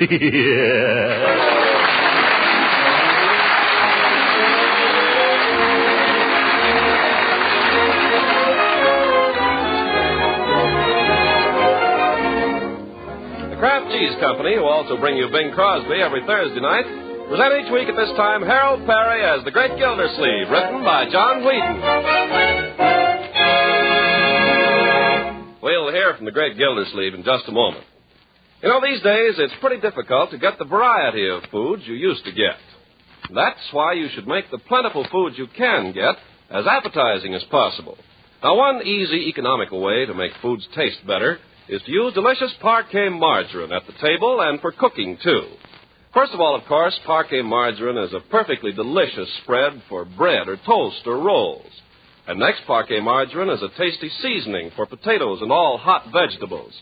Parquet margarine makes cookies and pastries taste better, too, because it's a real flavor shortening, not bland and tasteless as some shortenings are.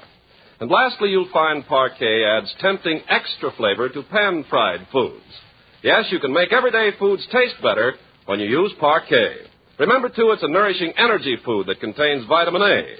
So ask your dealer tomorrow for wholesome, economical Parquet, P-A-R-K-A-Y, Parquet margarine made by Kraft.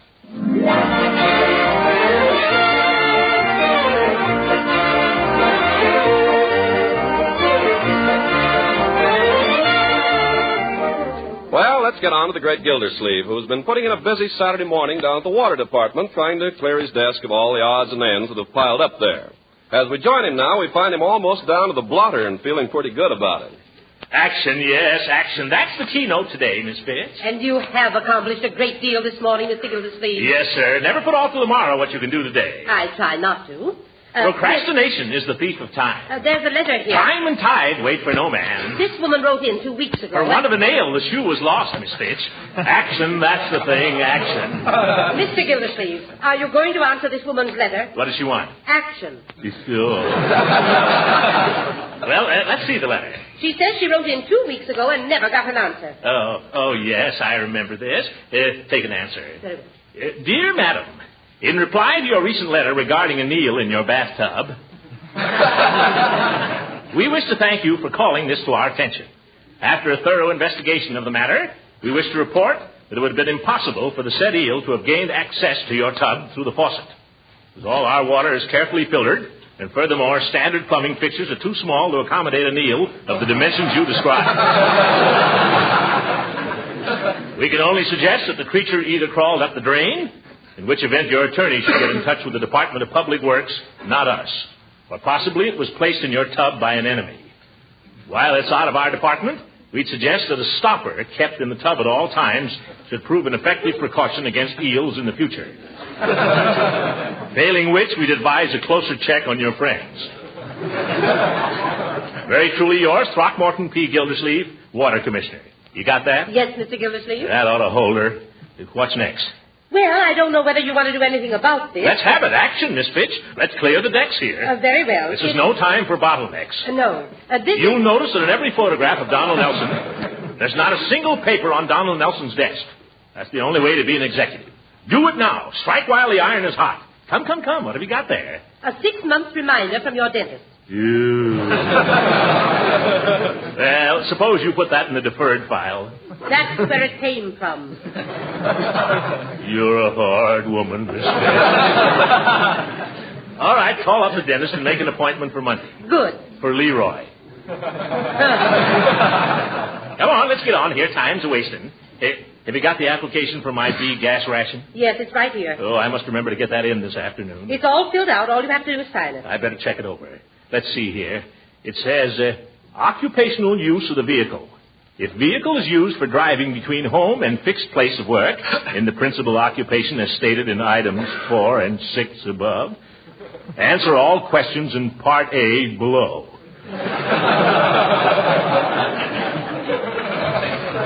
If vehicle is used in the performance of the principal occupation stated in items 4 and 6 above, oh, brother, I'll take your word for it, Miss Fitch. You also have to get the signatures of any person sharing the ride with you. Oh, well, Judge Hooker's my share of the rider, but he isn't speaking to me. He can darn well sign, though. I understand very few people are going to get the B rations. Oh, I'll get one all right. After all, I'm a city official. I have to do a lot of official driving. I'm entitled to one if anybody is. Yes, but have you heard who's head of the ration board now? It doesn't make any difference. Who? Judge Hooker. Judge Hooker. Oh, my goodness. If Hooker will find some technicality, he'll block it if he has to stage a filibuster. Maybe I better invite the old goat to Thanksgiving dinner after all. That might soften him up a little. Yes, certainly. He couldn't accept a man's hospitality and then trick him out of his B card, could he? I don't recall that the application form covers that. No, I didn't think so. Quiet. Here comes the old sour ball now. Well, hello there, Judge. And does the bus leave, Gildersleeve? The bus leaves whenever you're ready, Judgy. I'm ready now. Be right with you. Can't keep a customer waiting, can we, Miss Fitch? I'll get my hat and coat. Mr. Gildersleeve, you're not forgetting... Oh, yes. Thank you. While you're waiting, Judge, Miss Fitch has an application blank there that requires your signature. A mere formality, you know. What's this? Just to show that I'm sharing my car with you. Oh, so you're applying for a B-Ration book, huh? Aren't we all? Give the judge a pen, Miss Fitch. Here, use mine. It's a self-filler. I think you'll like it. There, that's it. There you are. Thank you, Judge. Well, see you Monday, Miss Fitch. By the way, Horace, I meant to ask you before. I hope you'll give us the pleasure of dining with us as usual on Thursday. I thought you'd forgotten all about Thanksgiving. Not at all. Thanksgiving wouldn't be Thanksgiving without you, Horace. You know that.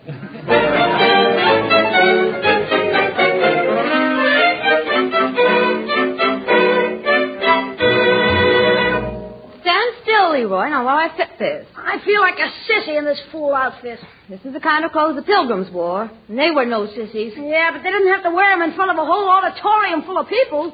Stand still, will you, before I jab you with this tin. Courtship of Miles Standish. Why don't you speak for yourself, John? Yeah. Oh! I told you you'd get stuck. No, I think you're going to look real cute when I get this down. That's just what I'm afraid of. That's what the whole school is going to think. Leroy, will you stand still? It wouldn't have been so bad if I was Miles Standish. I'd get to wear a helmet. But John Alden, that panty waist. I'm lucky the teacher didn't make me play Priscilla.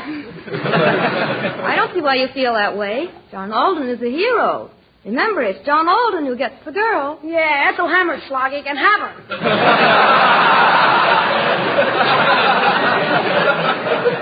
Hello, Uncle Mort. Well, hello, Marjorie. And Leroy. Hello. Well, look at our little pilgrim. Hey, Marge, can't I take this off now? No, wait till I get it pinned. You know your lines yet, young man? Some of them. Well, it's about time. You've been rehearsing that part for a month. I've been trying to get out of this for a month. That's no attitude to take. The Courtship of Miles Standish is great literature. I studied it in school myself. I remember it to this very day.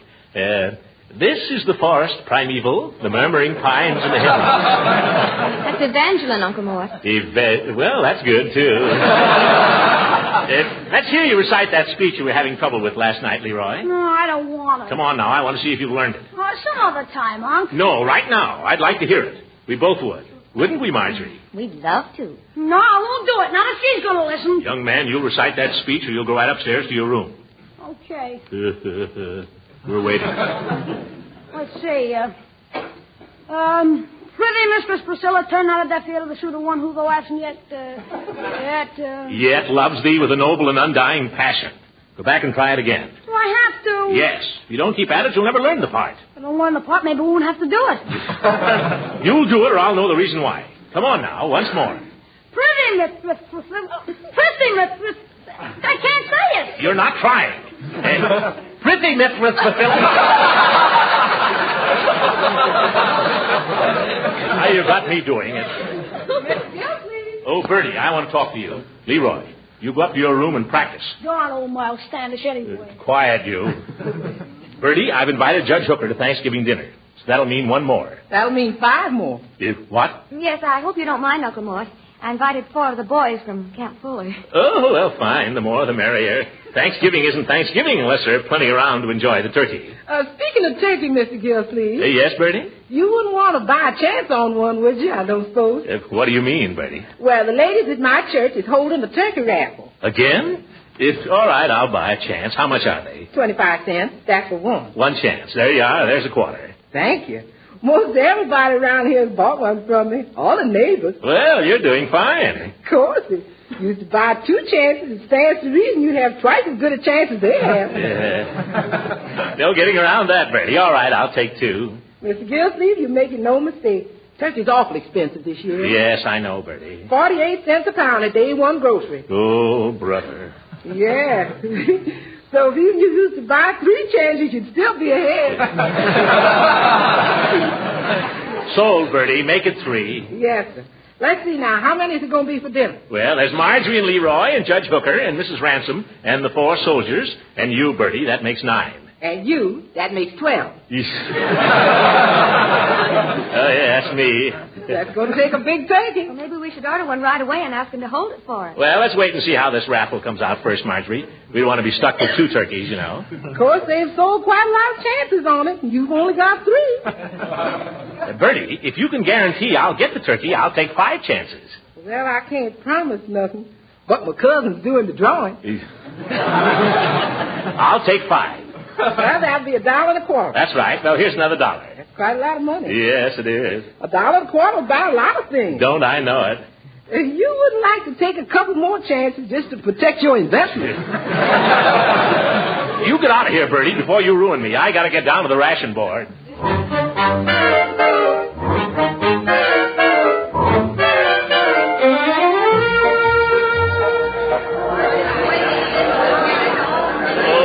Look at that crowd. Pardon me. Could somebody tell me whether this is where you get B-Ration books? No, this is where you don't get them. Yeah, wise guy. Madam, would you mind... You can't shove in here. I'm not trying to shove in. End of the line. End of the line. I've been waiting here since 2 o'clock, and you come trying to shove in. Yeah. Madam, I was merely trying to ask a civil question. End of the line, Bud. Just a minute. Who do you think you're pushing? Well, who do you think you're pushing? Well, who do you think you're pushing? By George, if you weren't wearing glasses... Well, I'll take them off. There. You look worse. Put them back on.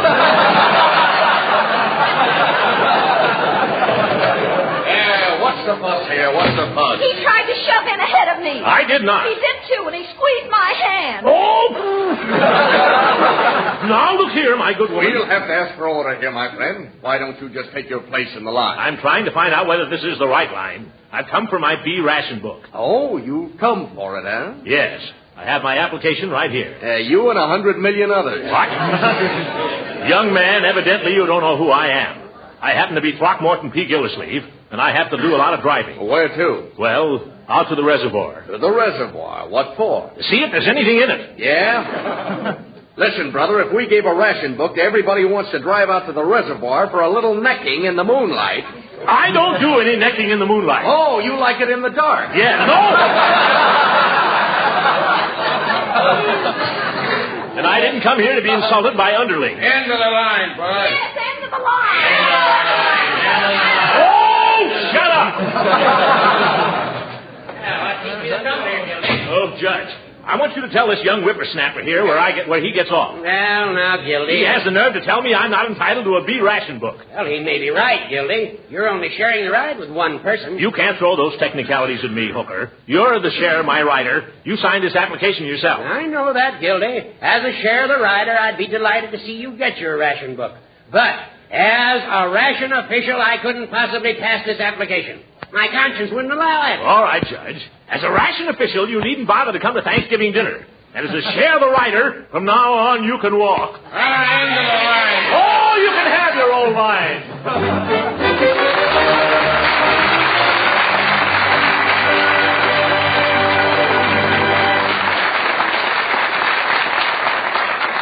The Great Great Gildersleeve will be with us again in just a few seconds. If you're troubled with a food budget that's hard to keep in line these days, just remember this. There are any number of wholesome, good-tasting, nutritious foods that can help you keep your food budget down. Now, one such food, surely, is Parquet margarine, Kraft's delicious spread for bread, because it's good-tasting, economical, and nutritious. Parquet margarine's flavor is something pretty special.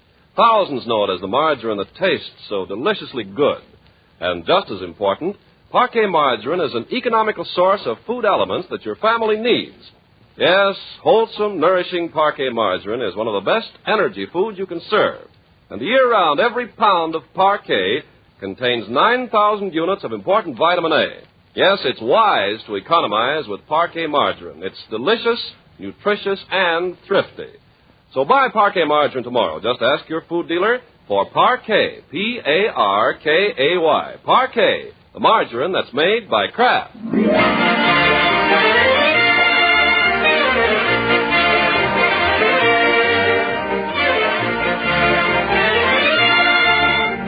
Now back to Summerfield at the Great Gildersleeve. Apparently he'll get no more gas than the rest of us, but what about turkey? It's Tuesday afternoon now, only 2 days before Thanksgiving. We find our hero checking last-minute details with Marjorie. What about those 4 soldiers, my dear? Are you sure they're coming? Oh, yes. I had a note this morning from their commanding officer. They'll arrive at 12 o'clock sharp in a jeep. A jeep? Mm-hmm. Oh, brother, what an appetite they'll have. I'll have to run around the house a couple of times to get myself up to concert pitch. Can't let the boys show me up at my own table. I don't think you need to worry about that, Uncle Mort. Oh, yeah. Well, I guess we're all set. Soldiers accepted. Hooker canceled. Mrs. Ransom's coming, isn't she? Well, you invited her, didn't you? No, I thought you'd take care of that. You're the lady of the house. Oh, but I thought you'd want to. Oh, dear. And I went over there this morning to borrow a roasting pan for the turkey and never said a word about it. What must she think? Oh, this is terrible. This is awful. I'll run over there right now. Serves right. She's made other plans. A fine thing. Borrow a woman's roaster and then not invite her to dinner. Oh, my goodness. Mr. Gildersleeve. Leela, I've come to explain. I don't know what there is to explain, I'm sure. May I come in? Well, I'm rather busy. Just for a moment. Well? Leela, of course you're coming to Thanksgiving dinner Thursday. Well, I'm hardly in the habit of going to places to which I've not been invited, Mr. Gildersleeve. But you are invited. You've been invited all along. There was a mix-up, that's all. I thought Marjorie had asked you, and Marjorie thought I had. How do I know? How do I know you're not just inviting me for my roasting pan? Leela, when I thought of inviting you, nothing was further from my mind than a roasting pan. Oh, you say those things, but you don't mean them. It's the truth. You were the first one on my list, Leela. Was I, Throckmorton? Sure enough. Yeah, sure enough. Oh, but I'm afraid I couldn't accept at this late date. You see, I've had all these other invitations. Oh. If I turn them down now, I know they'd be heartbroken, much as I'd like to have dinner with you. We're having a 20-pound turkey. I love turkey, but I'm afraid I can't. I'll save you the white meat. No, don't tempt me now. I'll save you the wishbone. We can make a wish on it. What would you wish, Throckmorton?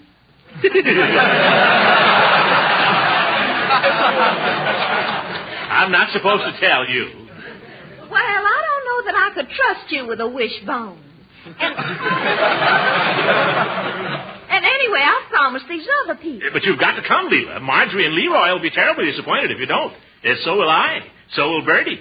And so will the Army. The Army? Yes, we're having 4 young lieutenants to dinner, too.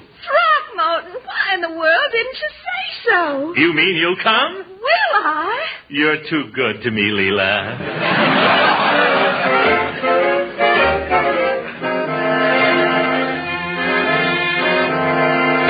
What did she say, Uncle Mort? She's coming with bells on. I wouldn't put it past her. Uncle Mort, can I borrow your shotgun? No, Leroy, certainly not. Why? I'm supposed to bring a gun to school tomorrow. What kind of a school are they running? A reform school?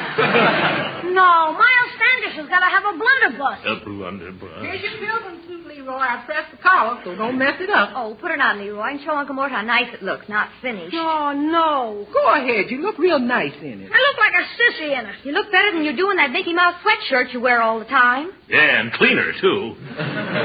Put on the pilgrim suit, Leroy. Oh, Your sister worked hard on it. It won't do you any harm to put it on once. Go ahead. Okay. I'd like to meet that guy Longfellow. Yeah. Well, Bertie, do you think we're going to have enough turkey for all these people Thursday? I don't know, Mr. Gildersleeve. Let's see now. We've got 4 soldiers, and the 4 of us here, and Mrs. Ransom. What about Judge Hooker? Judge Hooker is an ungrateful old goat. Never mention his name in this house. Excuse me. I didn't know it was like that again. There'll be 8 of us at dinner, and you know the way soldiers eat. You think we ought to figure on 2 turkeys? I don't know, Mr. Gildersleeve. I don't know what we ought to do. What's the matter, Bertie? You seem to be sort of dragging today. I don't know. I don't guess I feel so good. Out a little late last night? No, sir. No later than usual. I just got a feeling, that's all. What kind of a feeling? Like things wasn't going to work out somehow. Oh, well, don't let it get you down. By the way, when are they going to raffle off that turkey I bought all those chances on? Yes, we can't wait much longer to find out about that. Thanksgiving's only 2 days off. I was thinking, Mr. Gildersleeve, how would it be if we had a nice ham instead of a turkey? Bertie, are you hiding something from us? No, sir, I ain't hiding nothing. Except they had that raffle last night. Oh. You came close, Mr. Gildersleeve. You came mighty close. The winning number was 61, and you had 62. But it still leaves us without a turkey. Well, sort of. Oh, well, if you gamble, you have to expect those things. We better order a turkey right away, though. Yes, we can't invite all those soldiers to come 20 miles for Thanksgiving dinner and have no Thanksgiving dinner. Well, I'll go call up the market and reserve one. That's just the trouble. What do you mean? I called up the market, and all the turkeys is reserved. You mean they won't sell us one? Butcher says there ain't a turkey left in Summerfield. I don't know what's the matter. Last week, no pot roast. This week, no turkey. We've got to have a turkey. We've invited all these soldiers. We've invited Mrs. Ransom. We've got to find one. But where? Don't ask me. All right, Unc. How do you like it? Like what? The pilgrim suit. Oh, forget the pilgrim suit. We just lost our turkey. No turkey? No turkey. How do you like that? Well, it looks like we'll all wind up eating turkey sandwiches at the drugstore. Yeah. Some Thanksgiving. The drugstore. Maybe Peavy's got a turkey. Hold everything, kids. I'll be right back. I'm going to the drugstore.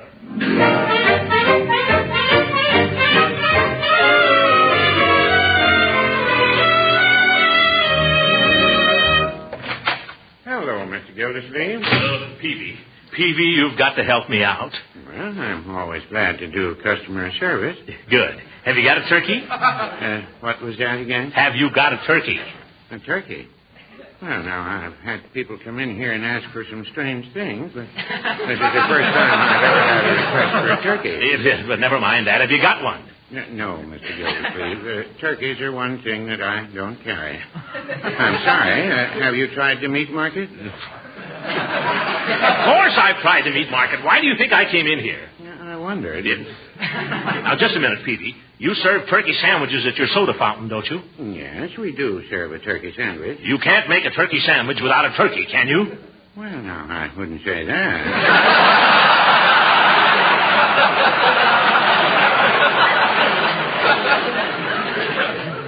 In other words, Peavy, your turkey sandwich is not a turkey sandwich.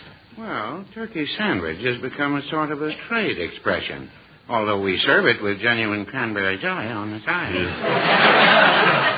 But suppose you don't care for cranberry jelly. Well, then you just ask for the regular chicken sandwich. Yes, Peavy, I'm surprised at you. I don't know how you can sleep nights.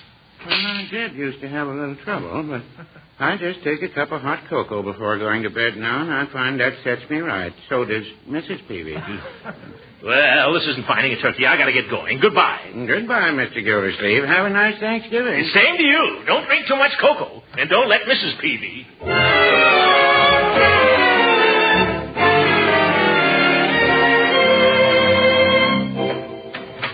Any luck, Uncle Mort? Not a bit, my dear. I've been everywhere. It's no use. The Army's picked the place clean. There's not a single turkey left. Maybe I should warn those boys at camp. They'll do better if they stay there. Yes. Wait. There's just one chance left. What's that? If we can find out who won the turkey in Bertie's raffle, we might be able to buy it from him. Bertie! Yes, Mr. Gildersleeve? Would you mind coming in here? Yes, sir? Bertie, do you know who won that turkey in your raffle? No, sir. Do you think you could find out? Well, sir, I might be able to. Then again, I might not. What do you mean by that? Well, if I was to find out who won, you might not like it. Come clean, Bertie. What bush are you beating about now? You know who won the turkey? Yes. Well, why didn't you say so? Who is it? Well, you said never to mention Judge Hooker's name. Oh! I told you you wasn't going to like it. Well, there goes our only chance. Uncle Mort, don't you think Judge Hooker would be willing to let you have it? After what I told him down at the ration board? No, my dear, I really gave him a piece of my mind there. What if you took it all back and invited him to dinner again? When he's got the turkey, he'd just laugh at me. Wait a minute. Bertie. Yeah? Does Judge Hooker know yet that he's won the turkey? No, sir. I'm supposed to deliver it to him this evening. Excuse me, folks. I got to see a judge about a bird.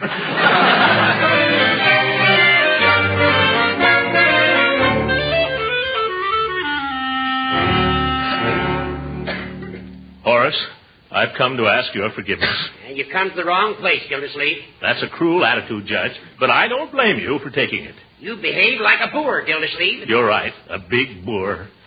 In front of a whole lot of people, too. Yeah. I could kick myself when I think of it. Well, you all fly off the handle sometimes. There was no excuse for it. Doing a thing like that to my old friend. Well, Gildy of... Horace, you may think me a sentimental old fool, but we've been pals for a good many years now, haven't we? Off and on. Yes, Gildy, we have. Off and on. And we've always had Thanksgiving dinner together, haven't we? Yeah, I guess that's right. Well, I want you to have it with us again this year. You really mean that? Horace, I've said it before, and I mean it now more than ever. If you don't come to Thanksgiving dinner, it just won't be Thanksgiving dinner. Well, then, I'll certainly be delighted to come. Good. Don't forget now. I won't. We'll be counting on you. I'll be there. What time would you like to have me come? Oh, come early, Judge.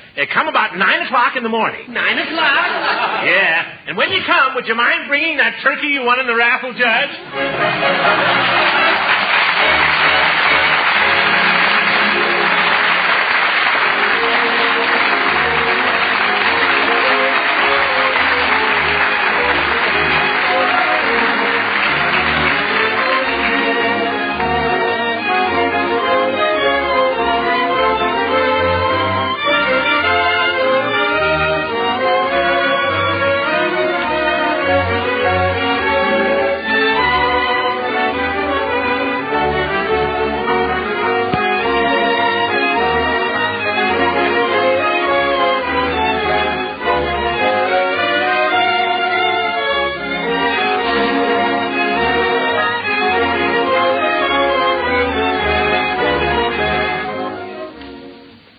Gildy, I've got to be going. But it's been a mighty pleasant day. Oh, stick around, Judge. The evening's young yet. No, I've got to get an early start in the morning. But I don't know when I've had a finer Thanksgiving. Well, it was your turkey, Judge. Yeah, I share my turkey, you share your car. That's the spirit today. Yeah, and good spirit, too. It brings people together, Judge. Yes, it does, Gildy. I'm sorry we had that misunderstanding down at the ration board. As a matter of fact, you're probably entitled to a B-Ration. You use your car for official business. Well, I don't want a B-book. What? No, I've been thinking about it, Horace. It seems to me the spirit of rationing is to get along with as little as you can, instead of grabbing all you can get. You're absolutely right, Gildy. And I'm glad to hear you say it. You're a credit to the community. Well, thank you, Horace. And you may rest assured that even though I've only a humble A-ration, my car will still be at your service at all times. You mean that, Gildy? I do indeed. That's fine. I've got to meet a train at Moore's Junction at 6 o'clock tomorrow morning. Good night, Gildy. Good night, everybody. Original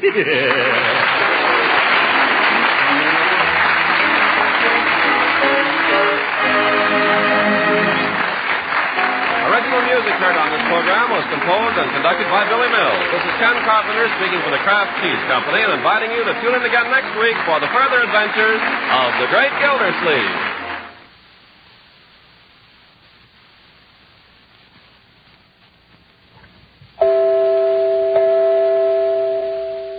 Ladies, when you want to make good macaroni and cheese, get a package of Kraft Dinner. This wonderful product is really an answer to a housewife's prayer for an easy and quick-to-make main dish. It takes only 7 minutes cooking time to fix delicious macaroni and cheese with Kraft Dinner. Put the macaroni that's in the package into boiling water and cook rapidly for 7 minutes. In just that short time, you have fluffy, tender macaroni all ready for the cheese goodness. So you take the package of Kraft Grated, which comes with Kraft Dinner, and sprinkle it on the macaroni, stirring the delicious cheese flavor through and through. That's all there is to it. Your macaroni and cheese is ready to be served. And once you've prepared it this way, you'll never want to go back to the old-fashioned way of baking it. Not when Kraft Dinner gives you such tempting macaroni and cheese in just 7 minutes. Why not try it tomorrow? Just ask your dealer for a package of Kraft Dinner. It's so convenient, so economical, and so good. This program reached you from Hollywood. This is the National Broadcasting Company.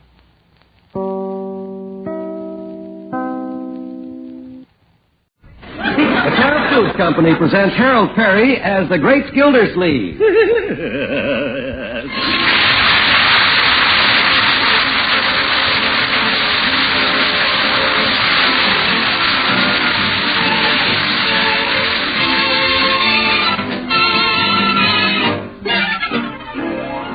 All over the country, the folks who've tried Kraft's wonderful natural cheese are saying, this is the cheese we've been waiting for. Yes, Kraft's newest cheese, called K-Brand Natural, is a very special cheese. It's a cheddar with a mellow flavor, a melt-in-your-mouth texture, and made of pasteurized milk. Remember the name, K-Brand Natural Cheddar. Listen for more about Kraft's latest triumph in cheese-making later in the program.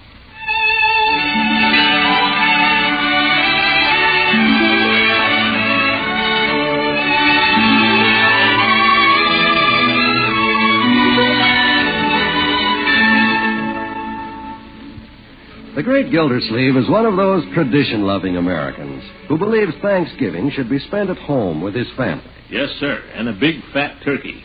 He believes it so strongly that he has closed up the water department and gone home half a day early. You bet. If anybody wants water, all they have to do is turn a tap.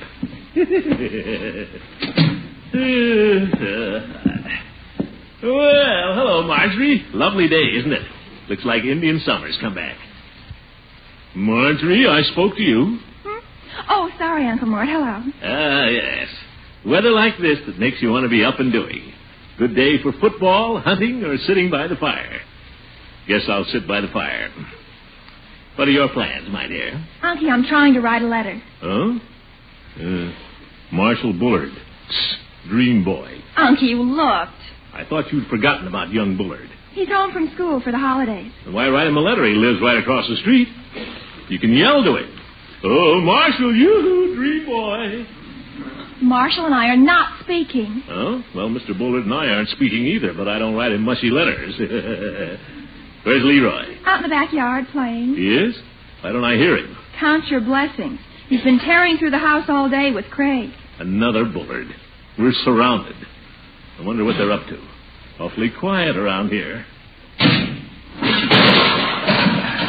Oh! Spoke too soon. What's going on out there? Oh, Bertie, nearly ran over you.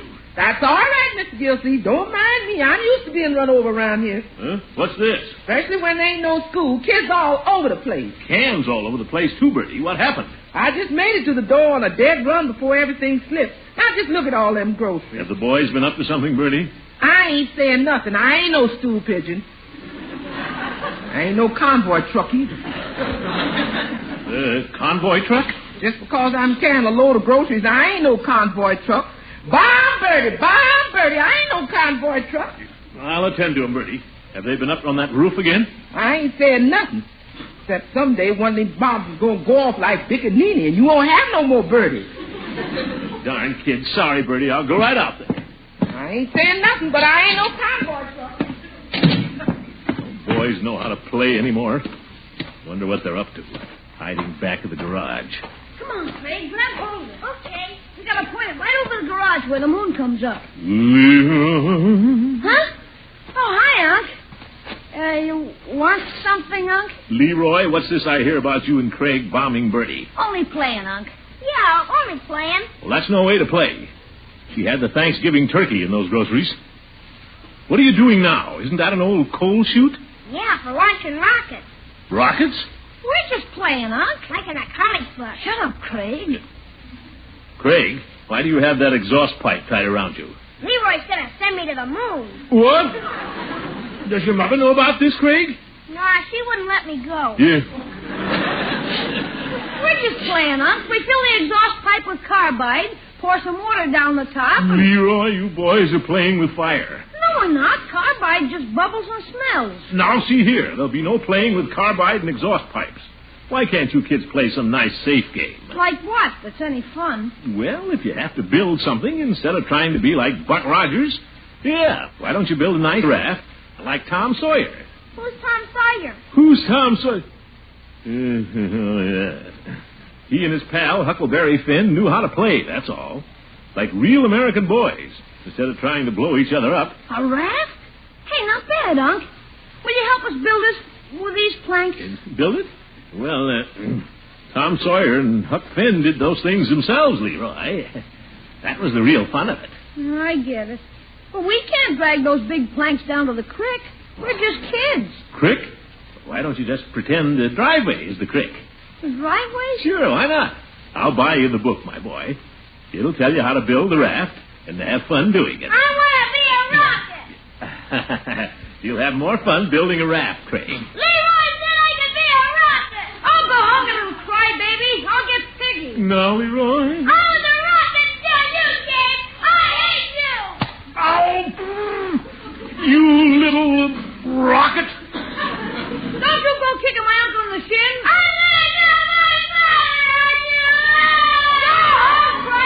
Now, Leroy. I hate you, you big fire Oh, yes, go home, crybaby. Just whom are you calling a crybaby, Gildersleeve?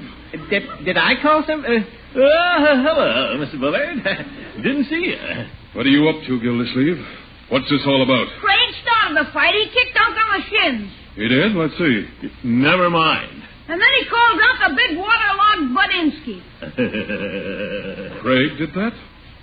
Well, maybe I should speak to him, Gildersleeve. Well, it might not be a bad idea. If I've told him once, I've told him 100 times never to repeat things he hears around the house. What?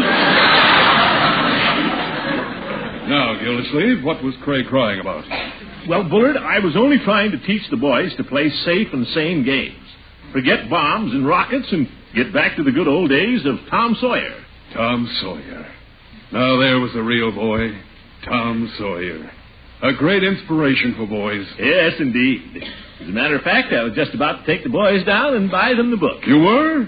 Well, that's great, Gildersleeve. Darn decent of you to take an interest in my boy. Nothing at all.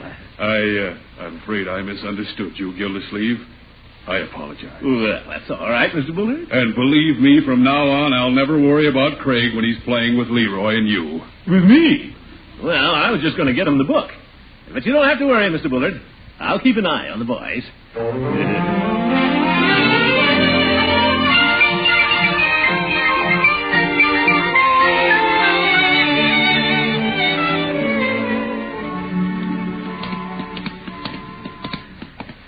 Can we go in with you when you buy your cigars? No, Leroy. You have your book. You and Craig go on home and build your little raft. Well, we'll just come in and look at the comic books while you're getting them. Yeah, Buck Rogers. Now, Craig, forget about Buck Rogers. Run along and play like Tom Sawyer and Huck Finn. Okay, Unc. Come on, Huckleberry. Yes, sir. I guess I know how to handle children.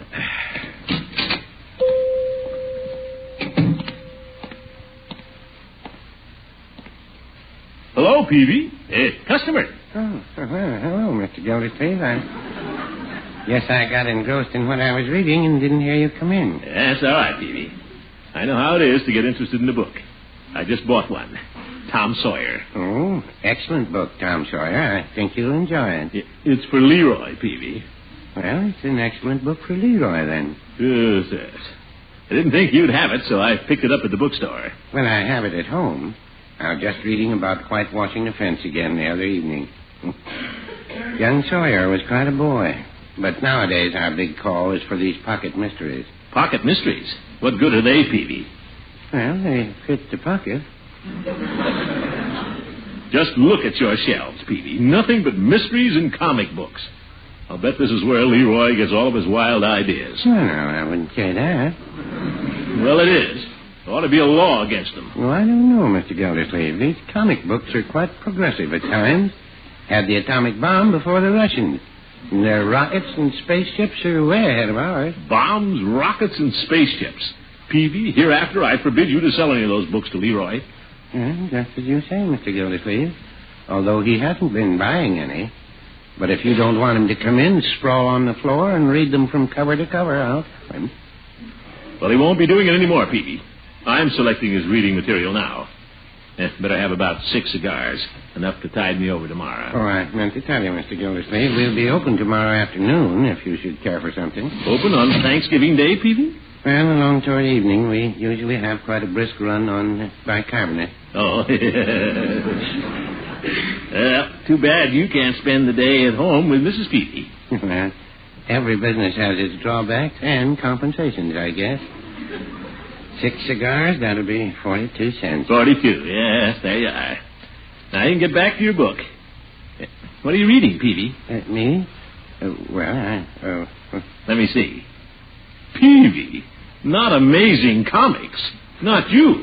Well, things have been a little slow today. Look at this. A 9-foot Esther Williams in a leopard skin boiling a missionary. That's no stuff for kids to read. Well, I'm no kid. Conditions are worse than I thought. Goodbye, Superman.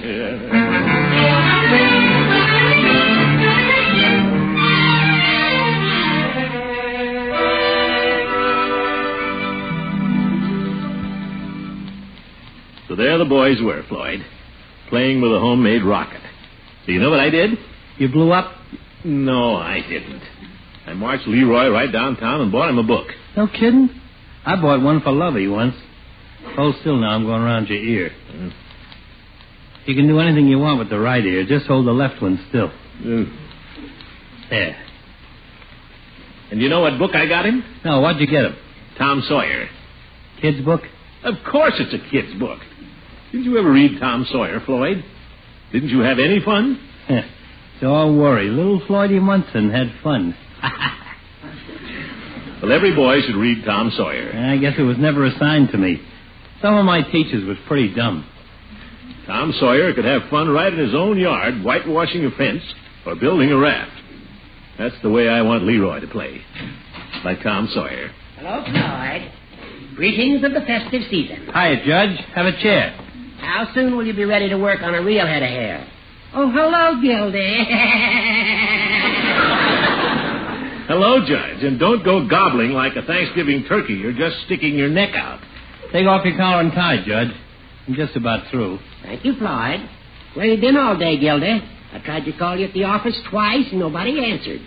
Take the afternoon off? It so happens, Judge, that there are more important things in a man's life than work, such as spending some time with his children when they're out of school.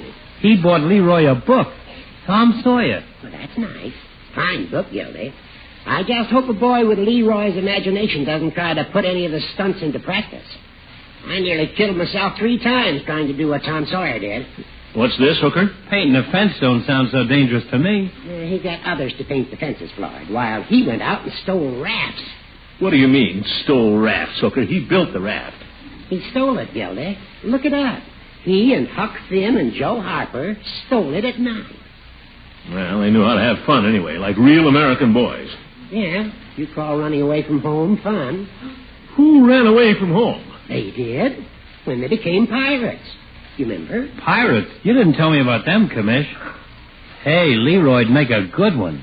The Black Avenger, the Red Hander, and the Terror of the Seas pushed right out into the Mississippi on a raft at midnight, right into the raging current, swept downstream for miles. No fooling, just kids? Well, Leroy was just going to play with the raft on the driveway. Fat chance of Leroy staying very long in the driveway with the raft.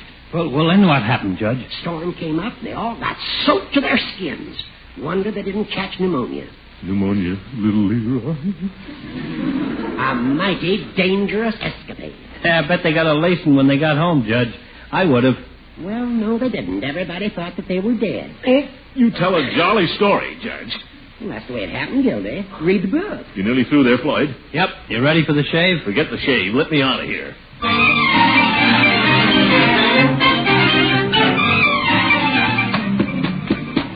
They're not in the backyard or the garage.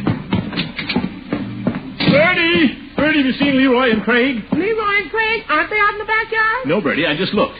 When did you see him last? I haven't seen him, Mr. Gildersleeve, since they barged through here and jerked the tail feathers out of my turkey. Said it's going to be pirates. Needed them for their hats. Pirates? Yes, sir. I guess they're going to be Turkish pirates. Bertie, this is no laughing matter. Marjorie! Yeah, Uncle Mort, what's all the excitement? Marjorie, your little brother. Have you seen him? Oh, he and Craig went upstairs with a book and some dirty old turkey feathers 2 hours ago. Oh, my goodness. Are you sure they're still up there? Unky, what's the matter? Leroy's never stayed in his room 2 hours in his life. Not even when he's sick. Leroy! Leroy! The window's open. They've gone out the window and down the tree. Little Leroy. What's this? A note on his little bed. Dear Aunt Polly. Aunt Polly? We've gone down to the creek to build a raft. By the time you read this, there's no telling where we'll be. Signed, The Terror of the Seas and the Black Avenger. P.S. Written in blood.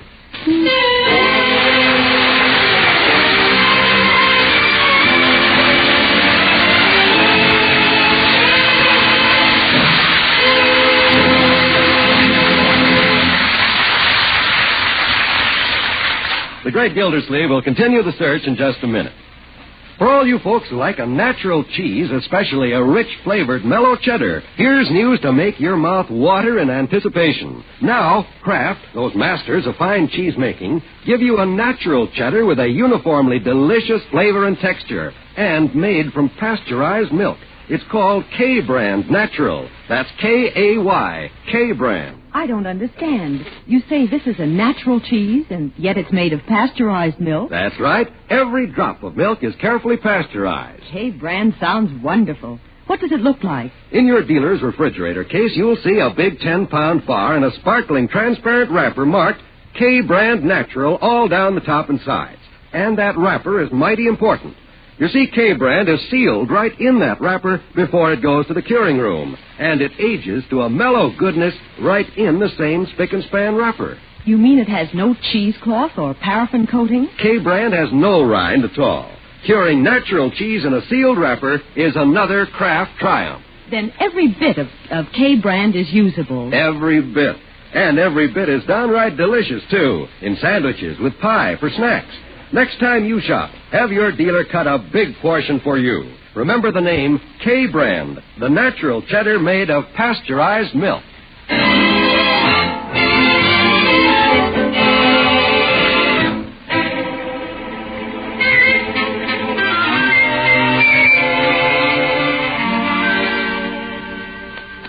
Well, let's get back to the Great Gildersleeve.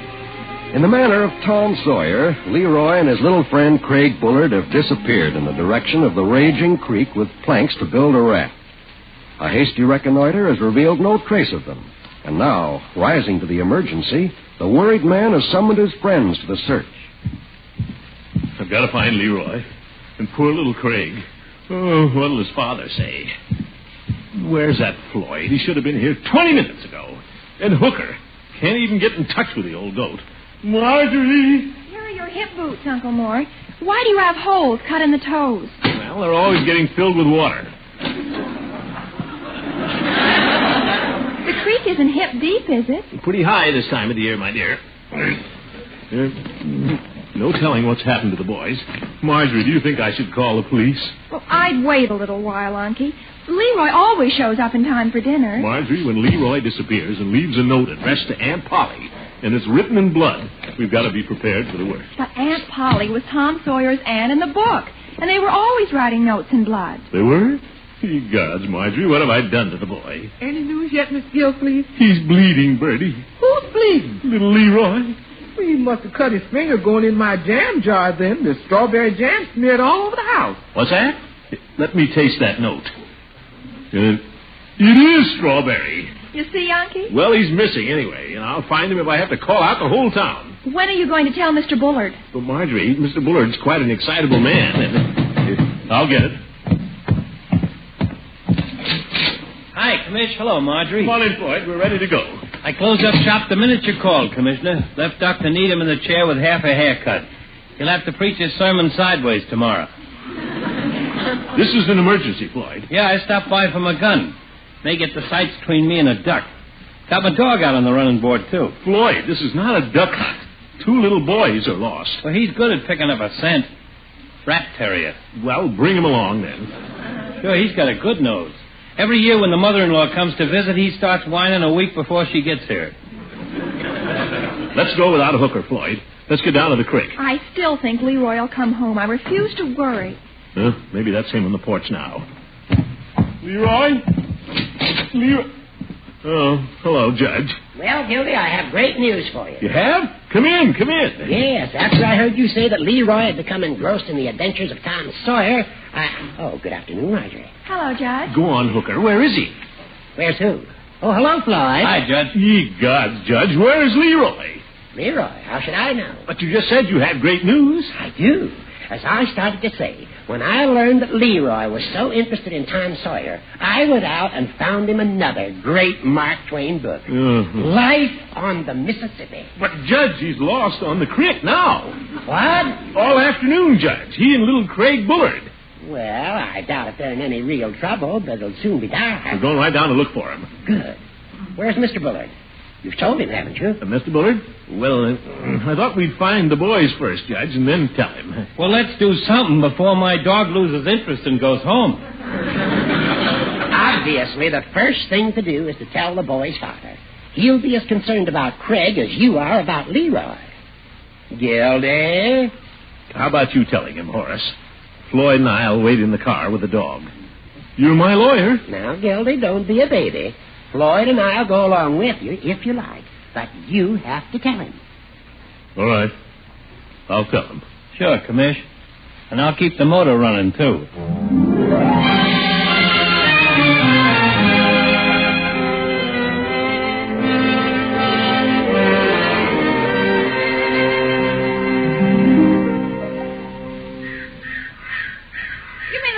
Red-hander. I'm not the red-hander. I'm the terror of the seas. You're not. I am, too. Well, what are we arguing about pirates for anyway? We're just building a rocket to the moon.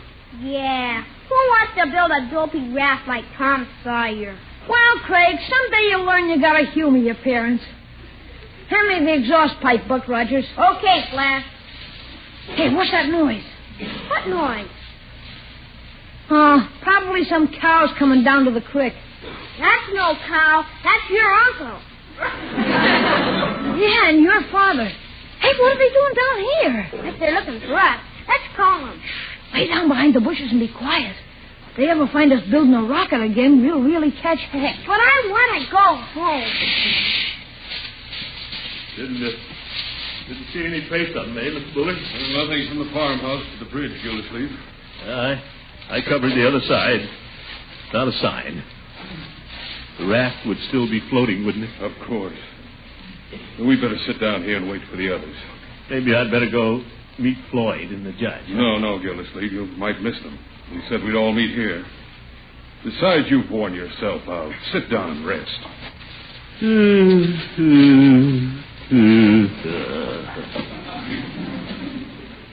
Mr. Bullard, I must say you've been mighty decent about this. Not knowing where little Craig is or what may have happened. Hey, they think we're lost. I'm going to call them.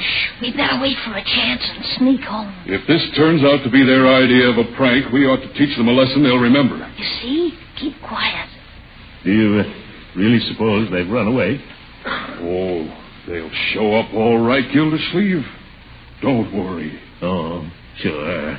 Yeah, they'll show up. You really think so? Sure they will.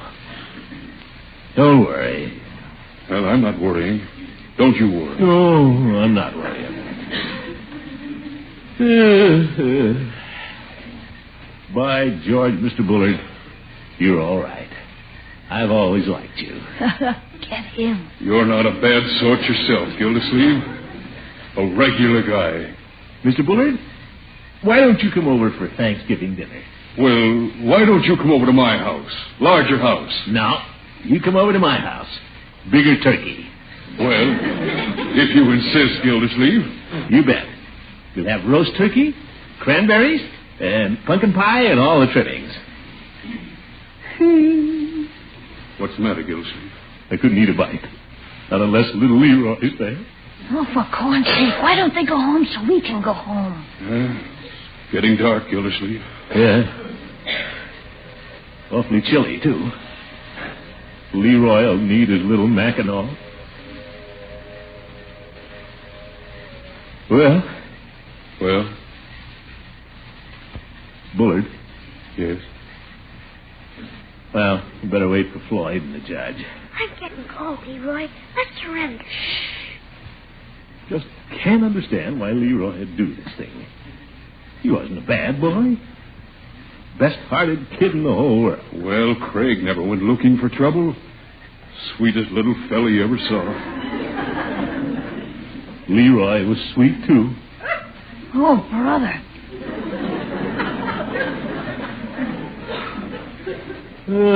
Looks like a sad holiday season, Bullard. Yes. I had such great plans for Craig's Christmas. I had quite a Christmas plan for Leroy, too.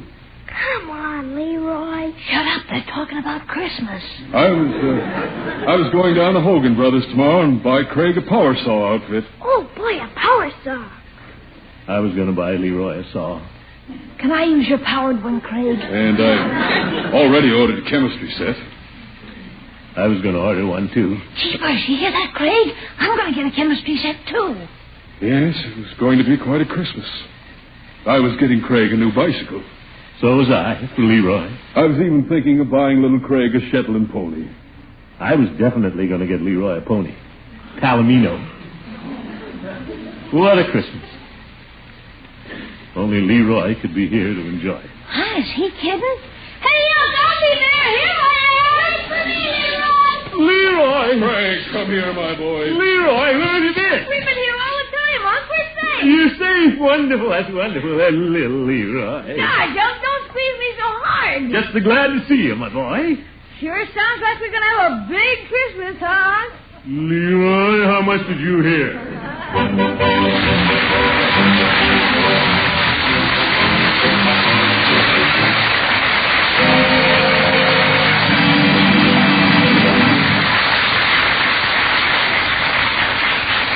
The Great Gildersleeve will be right back. If your family insists on a good big slice of cheddar cheese alongside of every piece of pie, you should get acquainted with Kraft's latest triumph. It's a wonderfully mellow, natural cheddar with a real melt-in-your-mouth texture. And what's more, what's new, it's made of pasteurized milk. The name is K-Brand Natural. That's K-A-Y, K-Brand. It's the rich and mellow-tasting cheddar made of pasteurized milk. And K-Brand ages right in its own spick-and-span wrapper. At your dealers, you'll see the big bar and the sparkling wrapper marked K-Brand Natural all down the top and side. Have your dealer cut you a good big portion, for this cheese is going to be a family favorite. Remember the name K-Brand, the natural cheddar made of pasteurized milk.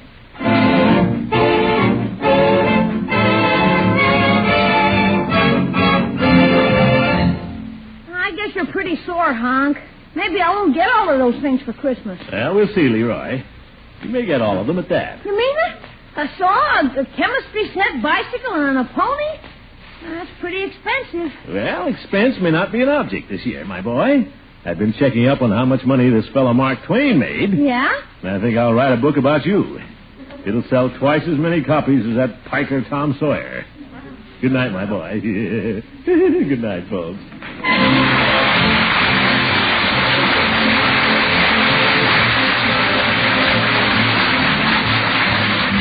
The Great Gildersleeve is played by Harold Perry.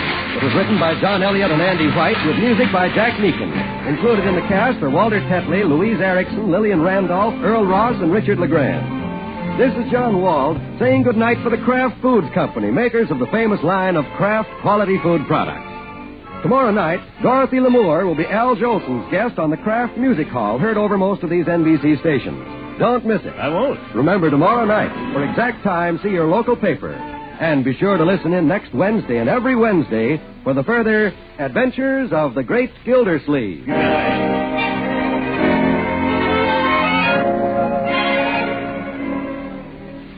Lady, are you having a hard time planning main dishes that stay within your food budget? Then get a couple packages of Kraft Dinner from your food store tomorrow. Each package of Kraft Dinner costs very little, but it contains enough quick-cooking macaroni and golden Kraft grated to make macaroni and cheese for 4 people. In only 7 minutes cooking time, you have a main dish that's delicious. Fluffy light macaroni with grand cheddar cheese flavor through and through. Look for the yellow and blue package, plainly marked Kraft Dinner.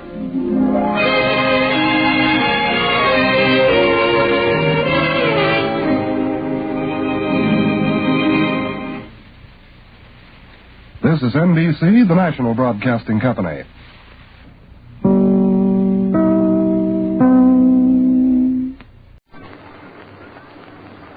McGee, what is that book you've had your nose in all evening? It's an atlas, Molly. I always like to keep brushed up on where things are. Is that the old one you had in high school that still shows Oklahoma as Indian Territory? No, this is the one I bought at the door from that clean-cut young fellow who was working his way through something. You know, Molly, leaping through an atlas makes a fellow wonder how different his life might have turned out if he'd lived someplace else. Well, if you'd have been born in the Amazon jungle, you'd probably be more proficient with a blowgun. No, that's not what I mean. I mean, if I'd have gotten out of this little town when I was still a young fellow, I bet I'd have really made my mark in the world. No, I don't know, dearie. I've always liked Wistful Vista. It's nice and quiet. Yeah, that's the trouble. It's too dad-ratted quiet for a go-getter like me. I should have gone to some part of the country that was really booming, like Texas. Well, I bet I'd be a big oil tycoon by now if I'd have gone to Texas a few years ago. Yes, sir, a big oil tycoon.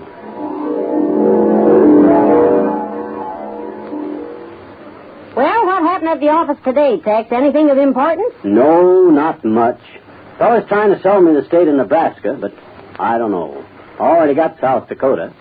It only brings me in a couple of billion a year. I heard on the radio where they hit a big gusher today in West Texas. Was that one of your wells, Tex? If it's in West Texas, it's mine, Texana. I own the whole thing. Gee whiz, this mink carpet's getting really seedy looking, you know what? I wonder if ermine would wear any better. I really prefer the mink, Tex. It goes better with our chinchilla drapes. Yeah, I got ermine seat covers in the car, and they wear like iron. Incidentally, Tex, wasn't that a different car you drove home in this evening? Yeah, bought it this afternoon. I decided I need a blue one to match my tie. What happened to that nice yellow limousine you bought last week? Oh, I sold that to a junk dealer. The windshield got dirty. Heavenly days. With all the new cars you buy, it'll be cheaper for you to own an auto factory. Come to think of it, seem to remember I do own one. Remind me to check on that in the morning. Tex, you've got so many holdings you can't keep track of them anymore, and the house is just filled with money. You can't even move around upstairs. Well, I don't know where else to put it, Texana. I filled up the bank, and they won't take any more. Maybe you can sell some of it as old waste paper. Sell money as old waste paper? That doesn't seem very practical. Well, you got to get rid of it some way. It's against the law to burn it. I guess this is just one of the problems you got to cope with when you're a big tycoon like me. You know, Texana, sometimes I wished I was just a billionaire again. Ah, them was the good old days. And so that's what you think life would have been like if you'd have moved to Texas, is it, McGee? McGee, what are you rooting around under the couch for? That's the dad-ratted luck. A penny fell out of my pocket and rolled under here someplace. I got to find it. Money don't grow on trees, you know. South. McGee, you can get more absorbed reading an atlas than most people can with a good novel. Well, I like to dream about faraway, exotic places that I've never been to, Molly. Like South Bend. You know, it's funny how a fellow could live in Peoria for years and never get to South Bend. I wonder what strange customs are practiced there in the native bazaars. My cousin Gerhardt used to live there. Oh? He worked in a garbage can factory. I wish I'd have traveled more when I was young, Molly. If I'd have settled someplace besides Wistful Vista, I bet I'd be rich and famous by now. Yeah, supposing I'd gone to New York 30, 40 years ago. I'd probably be one of them big advertising agency men today. Gee, I can almost see myself now, sitting at a big desk in a swanky office. Did you buzz for me, Mr. McGee? Sis, I got so many buzzers on my desk, I'm not sure who I buzzed for. I guess it was you. You're new here, aren't you? No, sir, I've worked here 9 years. But you never buzzed me before. Well, you got to be around a while before you get a buzz out of me. Get your pad and paper ready. I'm going to start thinking off the top of my head about the Gumble Birdbath water account. They're buying 7 to 10 p.m. Saturday on all 3 television networks, aren't they? Yes. It's a $6 billion account. Sold it at lunch yesterday. Now I've got to think up a singing commercial for them. You know, something with smalls. Oh, you're a genius at that, Mr. McGee. People are still talking about the commercial you did for Mother Muldoon's Instant Sawbelly. It changed the eating habits of the nation. Wait a minute. I got it. Give me Gumbel's bird bath water, bird bath water, bird bath water. Oh, give me Gumbel's bird bath water. It's strictly for the birds. Bravo, Mr. McGee. You don't think it's too hokey, do you? Not at all, sir. It captures the mood. Well, it's just an idea. I'll have to mother hen it for a while. Why don't you drop it down the well and see how big a splash it'll make? I think I'll throw it in the middle of the floor and take some time to walk around it. Well, I'm sure the people at Gumbel's will like it. It comes right out of left field and throws the viewer out at home. I still got to get a new motto for that client. Their motto now is highest in quality, lowest in price. Obviously, that's not going to sell bird bath water. No, sir. It doesn't stay with you. It's not catchy. How about America bathes in Gumbel's bird bath water? Pretty hokey, don't you think? Yeah, I guess it is. Maybe better things for better living through Gumbel's bird bath water. How about that? It doesn't make me tingle. How about you? A little, not much. Maybe just something simple with dignity would be better. Something like, among 5 New York veterinarians who know it's Gumbel's 2-to-1. How could it be 2-to-1 among 5 veterinarians? It doesn't come out even. Those little details I'll let the copywriters figure out. But the basic idea is sound. Now send out for a cheese sandwich and a thermos of martinis, will you? I'm starved. Well, I don't know whether you would have made an advertising executive or not, McGee. You don't have the Ivy League look. Your wardrobe leans more toward the 3I League. Believe me, Molly, I would have made a great advertising man. All you got to know how to do is say nothing in a lot of different ways, and I've been doing that for years.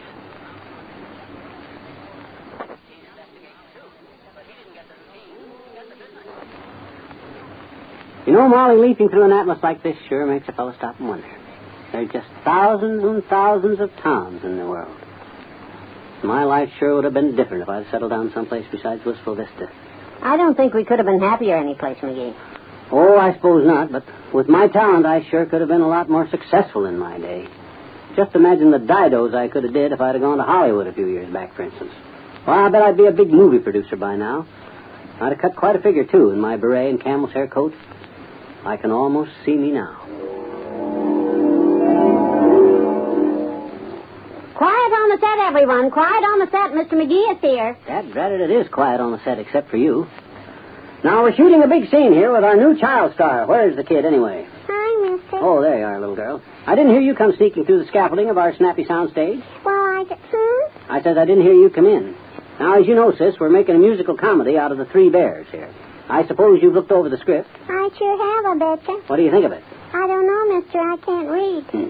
Well, it's a pretty stupendous story, sis. In fact, it's pretty close to being Titanic. I wrote it myself. Gosh, I betcha. Now, in the opening scene, Goldilocks is lost in the big dark forest. She's plenty scared, and tears are streaming down her little face. You got that? Got what? Have you got the picture? I thought the picture hadn't been made yet. Drat it, the picture hasn't been made yet. Then I haven't got it, I betcha. Look, sis, let me start over. There's these 3 bears. We've got Basil Rathbone for the papa bear, Zsa Zsa Gabor for the mama bear, and Mickey Rooney for the baby bear.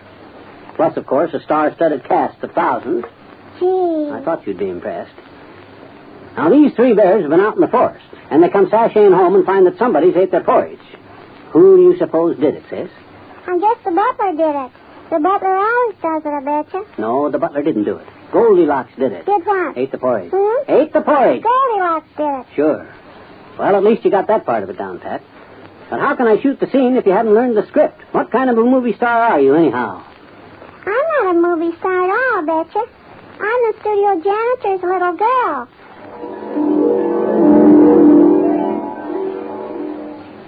Yeah, Molly, I would have made a great movie producer if I'd just gone to Hollywood when I was younger. Of course, it wouldn't have been easy. You've got to be able to blow your own horn and make yourself sound a lot more important than you really are and exaggerate and everything. And that's just not my nature. But I guess I could have learned the technique.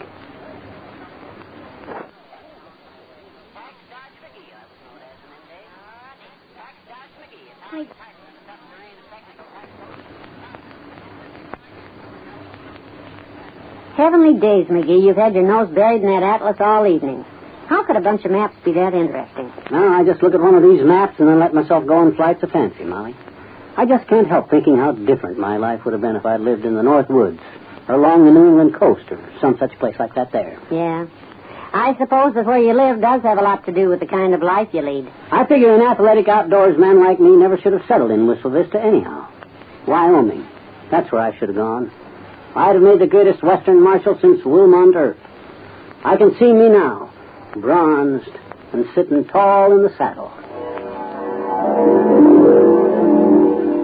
I wish you'd have never taken the marshal's job, Slim, especially with Dirty Hogan back in town. Oh, there ain't no reason to race your motor, Clementine. Hogan won't be starting no trouble in Rattlesnake Butte as long as I'm here. I can outride him, outdraw him, and outsmart him. I'm also a bigger coward than he is. The girls in the sewing circle say that Hogan's come to town to get married. Well, he's going to rope and brand himself a little heifer, is he? No, he's going to get married. Dad ratted, I know he's going to get married. That roping and branding business is just a colorful Western expression I was throwing around. You are colorful, Slim. I can't deny that. You bet your life I am, Clementine. I'm the most colorful marshal since Marshall Field. Somebody's at the door. Should I get it? No, I'll get it. I'm expecting somebody. Did you get him? Right between the eyes. Who was it? The mailman. Slim, that's the third mailman you shot this week. The postmaster told me that Blue Cross won't even write a policy on the men assigned to this route anymore. Well, Dad ratted it's them dark blue uniforms they wear. They dress just like bad guys. So naturally I shoot first and take a good look later. I suppose I should be proud of you, Slim. It takes a brave man to shoot a postman. You're darn right it does. And this one was carrying an umbrella. They can hurt you pretty bad with one of them things. And to think you shot him without blinking an eye. You're my hero, Slim. Yes, sir, Molly, a man like me that knows no fear could have made quite a mark for himself in the Old West. Well, there aren't any bad guys to chase around here, dearie. But the Toops' dog is digging in our rose bushes again. Oh? That should give you something worthwhile to chase. Not on your life, kiddo. I'm not going out in the yard while that dog's there. But it's only a Pekingese. It's got sharp teeth. Here's the broom. You go chase it. I'm going upstairs and practice my fearlessness up there.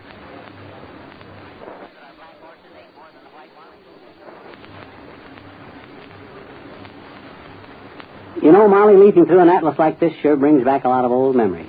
You take these towns in Wisconsin, Sheboygan, Oshkosh, Oconomowoc, and Green Bay.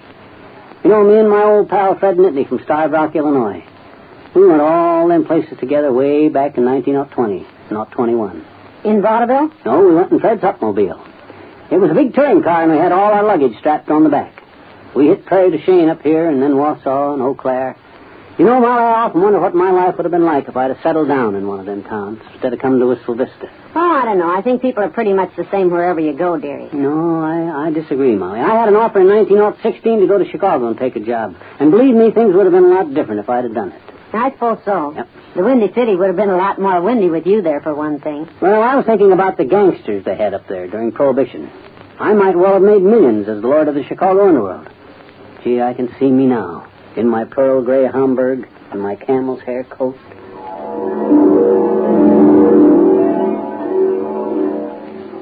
Here's the protection money from the children's lemonade stands on the north side, Snake. It comes to 83 cents. Dad ratted Bubbles, can't we shake them kids down for any more than that? Maybe if we roughed a couple of them up or throw a bomb into one of their stands. Snake, there just isn't any big money in lemonade. In fact, I'm surprised that the Lord of the Underworld like you would even bother with this racket. Well, lemonade stands are seasonal, Bubbles. I got to have something to take up the slack when I stop shaking down kids who shovel off snow in the wintertime. Well, you didn't make any money off that snow shoveling operation either, Snake. Why don't you get into some of the big-time rackets like liquor or hot cars? That's where the big money is. Oh, I couldn't do anything like that, Bubbles. I always promised my mother I'd be clean and upright. Well, there's nothing very clean and upright about shaking down small children. Sure there is. They don't shoot back. By the way, Bubbles, did you get that gravy stain off my bulletproof vest? Yes, it's in the hall closet. Good, I'm going to be needing that. I got a big job coming up. Really, Snake? What's the caper? Bubbles, I'm going right up to the headquarters of the Capone gang. I hear they keep $250,000 in cash lying around there. I'll catch them off guard, crack the safe, and pick up the whole swag. If any of them rats give me any trouble, they'll find themselves in the bottom of the Calumet River wearing cement overcoats. Oh, Snake, what a daring plot. When are you leaving? Right away, kiddo. I got to catch the 928 streetcar. Or I'll have to wait until almost 10 o'clock. Heavenly days, Snake. You mean you're not going to take the getaway car on a big job like this? Bubbles, you know I haven't got any driver's license. Think what they'd do to me if I got caught.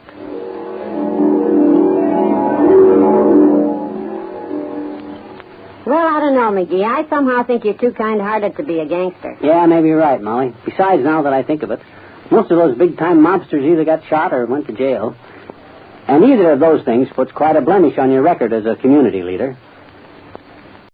The Kraft Foods Company presents Willard Waterman as the Great Gildersleeve.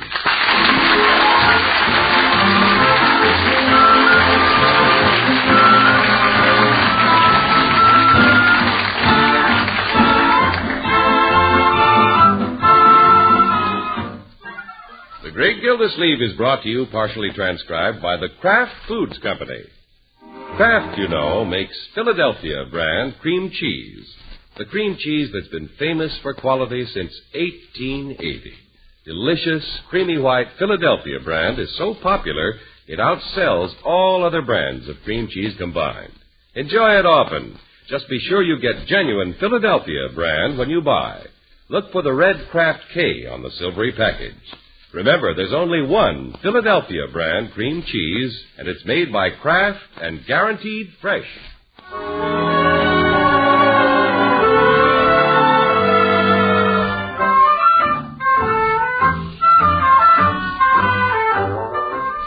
Well, it's the evening before Thanksgiving, and Summerfield, like many other places, is blanketed with snow. The Great Gildersleeve walked home through it as part of his training for his bout with old Tom Turkey tomorrow. And we might add that the water commissioner is in the pink of condition. Hello, everybody. I'm home. Oh, hello, Unky. Yeah, Marjorie. Say, that's a tantalizing aroma coming from the kitchen. Uh-huh. Bertie's cooking the turkey for tomorrow. Good. I think I'll go back and take a look at it. Now, Unky, don't start sampling it tonight. No, I won't. That turkey isn't going to get the best of me this time. In fact, I plan to eat light. Light meat. Hello, Bertie. Evening, Miss Gildersleeve. Hi, Unc. Leroy, what are you doing over there by the oven? Me? Leroy's watching the turkey, and I'm watching Leroy. It's a good idea. Unky's here now, Bertie. You better double the watch. Yes, ma'am. Everybody stand back now. Bertie's going to baste it. Uncle, we got a 24-pound turkey. Say, isn't he a whopper? 24 pounds and 5 of us to eat it. Oh, boy, that's nearly 5 pounds apiece. Bronco and I may not be here for dinner, Unky. He's trying to get tickets for the football game tomorrow in Center City. Oh, that's too bad. We'll miss you, my dear. Well, you know how Bronco is about a football game. Yeah. It was such a big dinner. And we ought to invite somebody to share it with us. Leroy, there's a pretty little girl staying at Mr. Bullard's. You mean invite Babs? Yeah, why not? Yes, why not? The pretty little girl has a pretty mother, Unky. Well, naturally, if we invite Babs, we should invite her mother. Yeah. Come along, Leroy. Let's slip on our overshoes.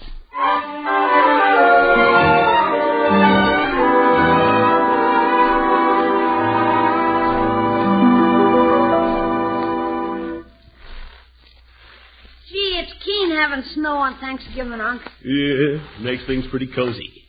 Right, George, I'm glad I thought about asking Paula and Babs over. What if Mr. Bullard won't let them come? No, Leroy, Mr. Bullard doesn't boss everything. It's none of his business if his sister wants to spend Thanksgiving with friends. Since when has Mr. Bullard considered you a friend? My boy, it's Thanksgiving. It's the time when we should all be friends. Okay. While you ring your friend's doorbell, I'll cover you with a snowball from behind this tree. Careful, Leroy. You sure make a good target against that porch light, Unc. No, Leroy. Turn sideways and I'll knock the ashes off your cigar. Leroy, watch it. Oop, here it comes. Yopper. Bullard's window. Run for it, Unc. Leroy, you shouldn't run. What's going on out there? Guess I'd better run. What are you kidding? Oh, it's you, Gildersleeve. A big fat kid. Hello, Mr. Bullard. Gildersleeve, did you break my window? No, but I'll gladly pay for it. Leroy was aiming at me and missed, but I'll pay for it. If he'll aim again at you and hit, I'll pay for it. Now, Mr. Bullard, I'm sorry it happened. It was an accident. Fortunately, it's just a pane out of the storm window. Gildersleeve, why did you come over in the first place? Well, I came over to see if I couldn't take your sister and little Babs off your hands for Thanksgiving. They're spending the holiday out of town. You are? I didn't know Paula was planning a trip. Should you have been consulted? Well, no, not necessarily. But she might have said goodbye. Now that you mention it, she did leave a message for you. You know, what was it? She said goodbye. So, goodbye. Wait a minute. Mr. Bullard. If you don't mind, I'll talk to you through the peephole. It's cold out there. Well, about the broken window. You shouldn't pay for the pain. Gildersleeve, I've been paying for a pane ever since you moved across the street. Even on Thanksgiving, he's a hard man to like.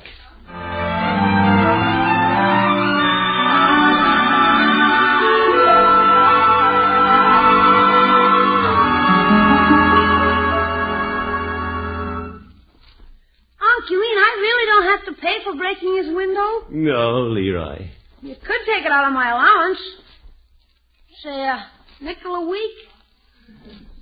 Every other week? No, I'll take care of it, my boy. Thanks, Unc. You're swell. I'm going up now and take my bath without even being sent. Good boy. Yeah, I shouldn't have gone over to Bullard's anyway. You'll never set foot on his porch again. Yeah. Guess I will have to go over and pay him. Someday. Yeah, I'll put the money on a stick and poke it through the peephole so he can't bite my hand. Mr. Gildersleeve. Yes, Bertie. Will Mr. Bullard's sister and little Babs be here for dinner tomorrow? No, they're out of town, Bertie. Unless Mr. Bullard has them locked up in the attic. Yes, sir. You fooling, ain't you?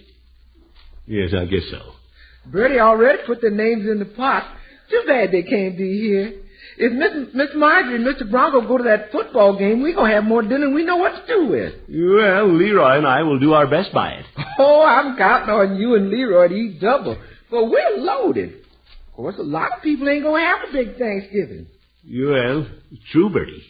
A lot of people just going to squeak by. We're pretty lucky, Bertie. Yes, sir.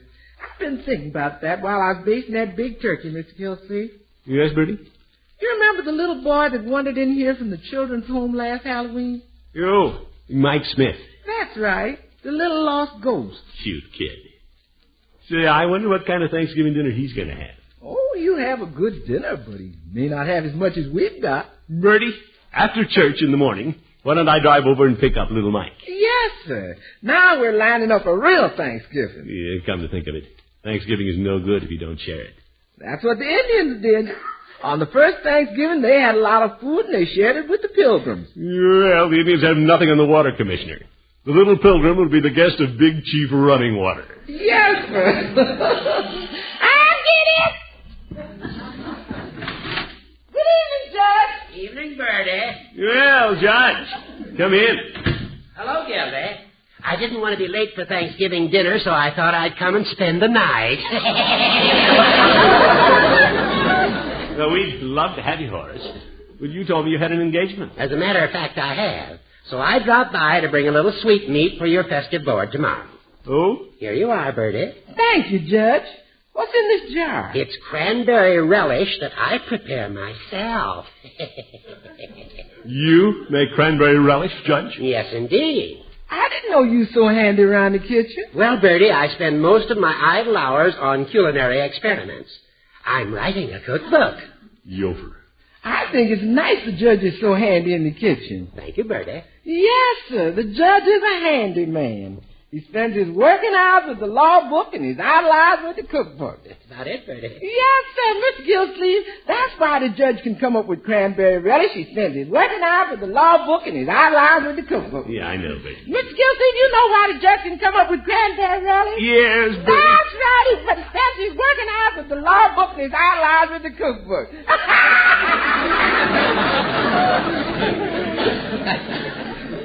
Judge, you have quite an admirer in Bertie. Well, the feeling is mutual, Gildy. I'm sorry I won't be here to sample Bertie's Thanksgiving dinner. Well, Marjorie and Bronco may not be here either. But I'm inviting little Mike from the children's home. Ah, the little fellow who was lost on Halloween. Yeah, Mike's going to be our guest of honor. Gildy, you're a shining example of the spirit of Thanksgiving. Well, that's not all I planned to do. I went over to invite Mrs. Winthrop and Babs, but old Bullard said they were out of town. Oh, so Rumson is spending Thanksgiving alone? I didn't ask him, Judge. I don't care where he spends it. Well, I know Rumson Bullard is difficult at times, but he's a lonely man. I think he wants to be alone. I'm not so sure, Gildy. Perhaps we just don't understand him. I know I don't. Be that as it may, at a time when the peoples of the world are divided, suspicious, and working at cross purposes, it seems the least we can do is set an example of amity and accord here at home. Chances are the world could achieve more harmony around the Thanksgiving table than around the conference table. You're probably right, Judge. I hadn't looked at it that way. You're right, George. I'll invite Bullard tomorrow.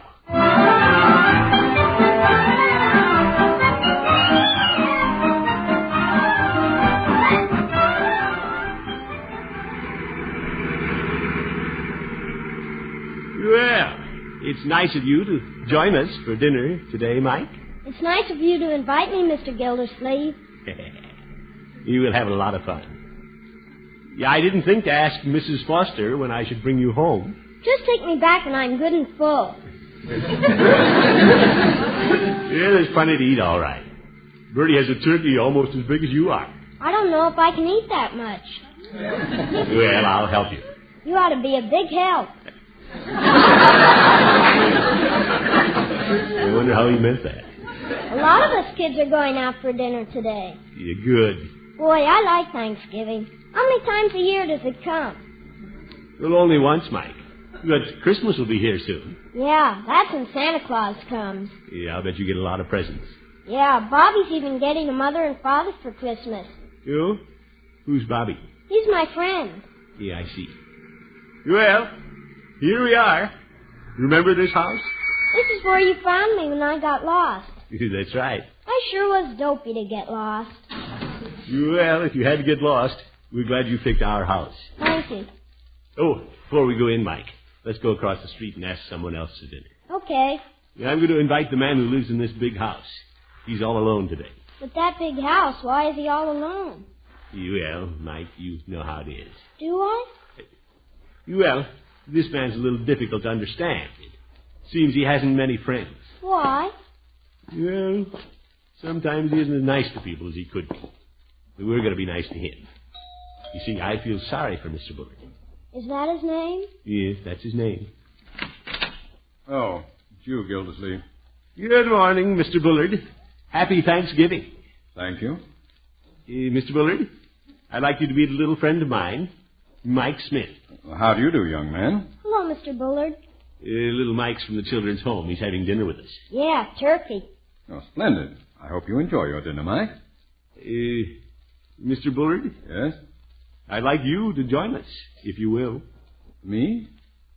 Well, that's very thoughtful of you. Well, Mr. Bullard, it's Thanksgiving, and you're all alone. Yeah, and Mr. Gildersleeve says you don't have very many friends. Oh? Well, what I meant was... For your information, Gildersleeve, I have countless friends. I'm having dinner today at my club. Yeah, Mr. Bullard, let's not have another misunderstanding. I really wish you'd come with us. Yeah, Mr. Gildersleeve feels sorry for you. Oh, is that so?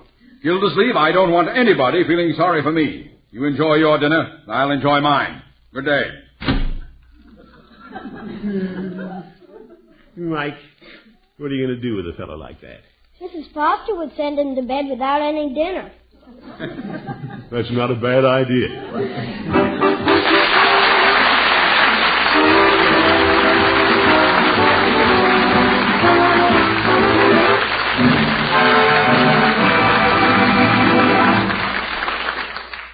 The Great Gildersleeve will be back in just a minute.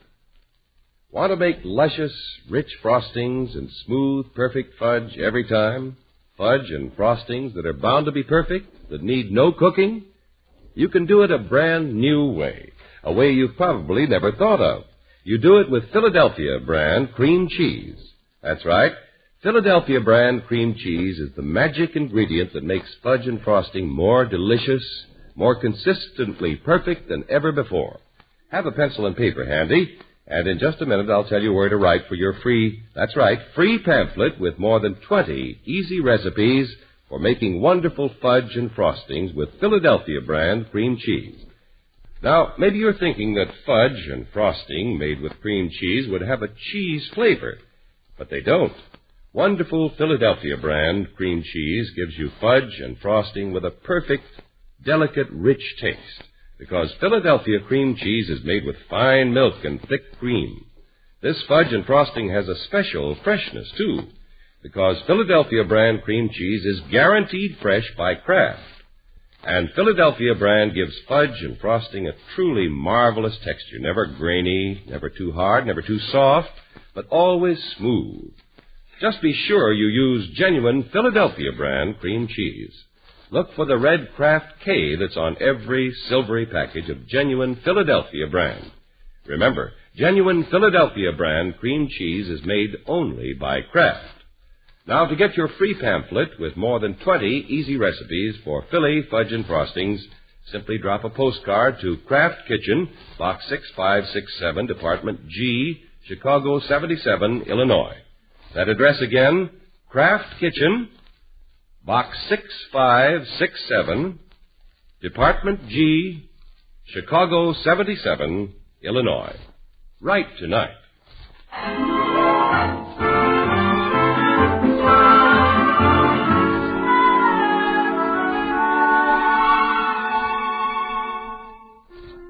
Well, the Great Gildersleeve has caught the Thanksgiving spirit. He invited little Mike from the children's home. He even invited Big Bad Bullard to share his turkey, but Bullard insisted on not coming. Now it looks like there will be several empty places at the table. Uncle Mort. Yes, Marjorie? I'm leaving now. Bronco got tickets for the football game. Oh? Uh-huh. He's down getting gas, and I'm going to meet him out front. We're a little late. Well, sorry you can't be with us for dinner. But before you go, I want you to meet little Mike. Mike! Yo, Mike! He's in here with me, testing the turkey, Mr. Gildersleeve. You don't spoil his dinner, Bertie. No, sir. You better send him in. I want Marjorie to see him. Who did you want to see me, Mr. Gildersleeve? Mike, this is my niece, Marjorie. Hello, Mike. Hello. What's a niece? Well, in this case, she's somebody I'm uncle to. Are you here for dinner, too? Well, I live here, but I can't be here for dinner. You'll excuse me, won't you? Well, I don't know. She and her husband are going to a football game, Mike. Would you rather see a football game than eat turkey? No, but our college is playing. Isn't anybody going to eat Thanksgiving dinner with us? Well, Leroy will be here. He's over on the hill with his sled. What about Mr. Bullard, Unky? He expressed regrets. Bullard style. He's all alone. We feel sorry for him. You feel sorry for him. Okay. Oh, that's Bronco. Well, Mike, I'm awfully glad you came. Goodbye. Goodbye, Mrs. Marjorie. Mike, it's just plain Marjorie. But you've got a husband. That makes you Mrs. Well, I'll still be Marjorie to you. Goodbye, Auntie. Ta-ta, my dear. What'll we do now, Mr. Gildersleeve? Well, it's quite a while until dinner, and I'm out of cigars. Why don't we drop by Mr. Peavy's and then join Leroy for a sled ride? Okay. Shall we go back and help Bertie taste the turkey before we go? Well, I guess we could take a little sliver where it won't show.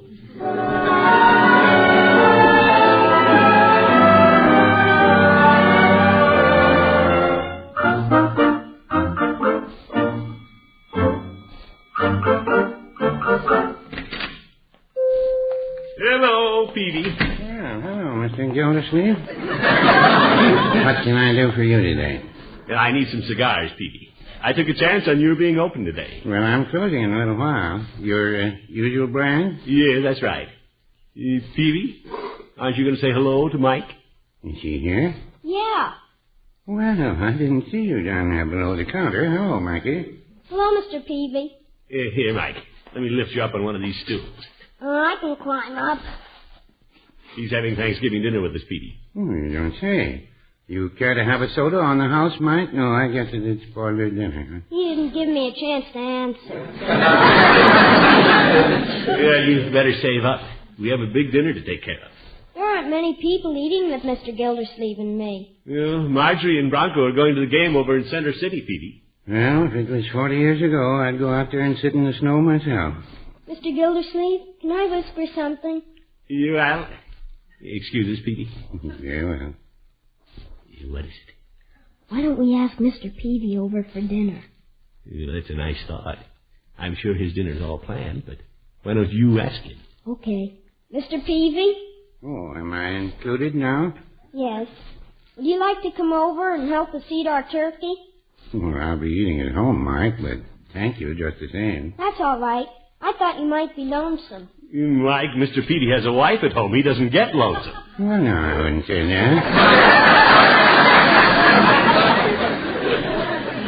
Last Thanksgiving, I would have taken you up on the invitation. Oh? Just happened that I was alone. We'd planned on having a turkey, but Mrs. Peavy went to visit her mother instead. Wish she'd visit her mother again this year. How's that? So you'd be lonesome enough to eat with us. Peavy, Mike is bound and determined to fill every place at the table. Hey, isn't that Mr. Bullard parking the big car out front? Yes, it is. He's coming in here. He's still alone. Why don't we give him another chance to eat with us? No, Mike. Maybe he wants to be coaxed. I do sometimes. I even get under the bed and won't come out. Well, all right. Just for you, Mike, I'll ask him once more. How do you do, Peavy? Oh, hello, Mr. Bullard. Hello, Mike. Hello. Hello, Mr. Bullard. Oh, hello. What a cold fish. Go ahead, Mr. Gildersleeve. Ask him. Ask me what? Mr. Bullard, if you'd care to reconsider, the invitation to dinner is still good. Thank you, Gildersleeve, but I have plans of my own. Well, we'd love to have you come to our house. Gildersleeve, stop nagging at me to come to your house. All right. You have your dinner, and I'll have my party at the club. Oh, Peavy, I want 5 pounds of your best after-dinner mince. My. 5 pounds? You must be having a big party. Oh, yes, I am. Thanksgiving is a day to gather your friends around you. And although I may not be considered popular by one of my neighbors, I have many friends. Peavy, make that 10 pounds of mince. 10 pounds? I'm glad I opened up today. Stuffed shirt. Must be inviting his whole club. How much will that be, Peavy? Well, it comes to $7, but of course it's a lot of mince. You must not be having anything for dinner but mince. Mike? There you are, Peavy. These mints should be the crowning touch after my friends and I enjoy a hearty meal. We're having vichyssoise, a tossed green salad with anchovies, roast pheasant, golden pheasant. You're Mike. Wild rice, of course, candied yams, and for dessert, flaming plum pudding. Sounds mighty good. Mr. Gildersleeve, maybe he'd invite us to his dinner. Right, come with me. We have to pick up Leroy.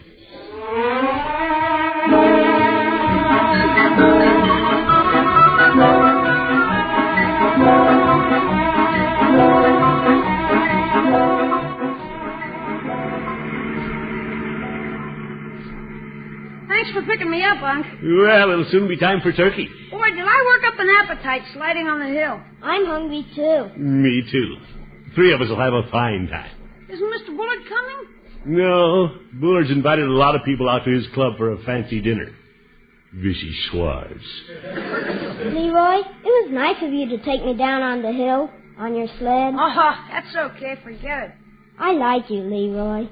You do? Why? I don't know. I guess it's like Mrs. Foster says. She says little boys always want to be like big boys. Well, I am getting pretty big, I guess. Mike, someday you'll be as big as Leroy. I don't know if I'll ever get that big. You know, Mike, I sort of like you, too. Thank you. Hey, we're coming close to where I live. Yeah, that's your home, my boy. Hey, Unc, stop the car. Why, Leroy? Just stop the car. Well, all right. Why are we stopping here? I haven't had dinner yet. Yes, Leroy, why are we stopping? Unc, could we get some more little kids like Mike and take them home to dinner? Leroy, that's a wonderful idea. Oh, boy. Leroy, can I go in and see who's there? Sure. Can't he, Unc? You bet. Run on in, Mike, and round up a carful. We'll wait. Oh, boy, I've been wanting to invite somebody. What a fine little fellow. Yeah, he's okay. And Leroy. Yeah? There's another fine fellow sitting right next to me. Oh, heck. Gosh. Gee, Unc, that's the way to have Thanksgiving. Yes, sir. Invite people to dinner who'll appreciate it. To heck with Bullard. Let him have his big dinner with all his fine friends. Hey, Mr. Gildersleeve, Leroy. Yeah, I didn't expect you back so soon, Mike. Where are all the kids, Mike? They've all gone out. They have? But do you know who's sitting in there with no place to go? Who? Mr. Bullard. Mr. Bullard. Come on out, Mr. Bullard. They know you're in there. Well, what do you know? Imagine that. Hello, Mr. Bullard. Hello, Gildersleeve. Leroy. Hi. Mr. Bullard, you're the last man I expected to see here. Oh, well, I thought I'd come over and take some of the children to dinner. You're not the only one who can entertain friends. And, well, good day. I think I'll take my mints and go home. You, wait a minute. Mr. Bullard. Yes? Yeah, I thought you were going to have a big party at your club. Well, I intended to, Gildersleeve, but a lot of pushy people like you have taken all the children. Well, we didn't get our share. There's room for one more. You mean... Yeah, how many times do we have to ask you? Well, come on, Mr. Bullard. I'll get in the back seat with you. All right. Thank you, Leroy. Thank you. Right, George Bullard, this is a fine idea. I'm so glad you're going to be with us. Thank you, Gildersleeve. Don't cry, Mr. Bullard. You have more friends than you thought you had. Yes, sir. There's something about Thanksgiving.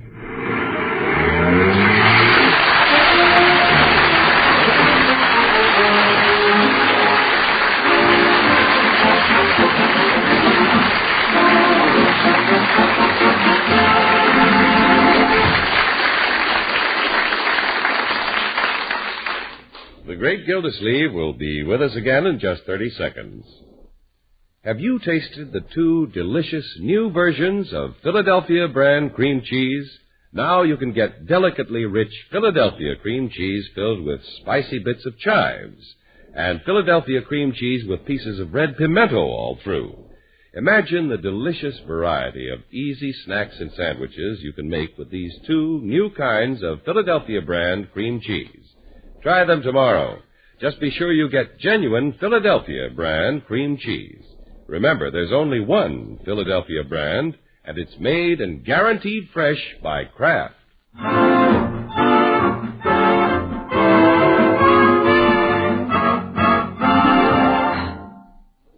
This is Gildersleeve again. Thanksgiving is a holiday we Americans cherish. It's a part of our national tradition. And more than that, it shows how our way of life in this country has always been linked so closely with religion. These days, I think we all realize how important it is that we strengthen our faith for ourselves and our children. Take someone to church this week. You'll both be richer for it. Good night.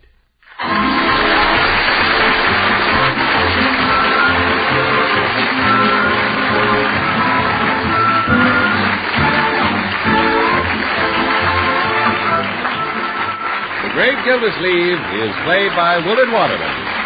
The show is written by John Elliott and Andy White and is partially transcribed. Included in the cast are Walter Tetley, Mary Lee Robb, Lillian Randolph, Gail Gordon, Tommy Reddig, Earl Ross, and Dick LeGrand. This is John Heaston saying goodnight for the Kraft Foods Company, makers of those famous Kraft quality food products.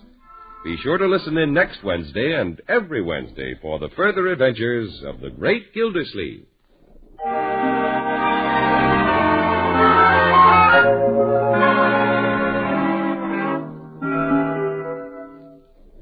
In a sandwich, what do you like best? Say in a cold beef sandwich, a cheese sandwich, egg salad, salami. What do you like best? Well, if you've ever tried it, I bet you'll say Kraft's Prepared Mustard. Because when you add a little Kraft mustard, you add a lot of tang. In fact, there are two kinds of Kraft mustard. Salad mustard, mild and delicately spiced, and Kraft mustard with snappy horseradish added. Have both kinds on hand. And remember, The next time you make a sandwich, when you add a little mustard, you add a lot of tang. Buy Kraft's Prepared Mustard.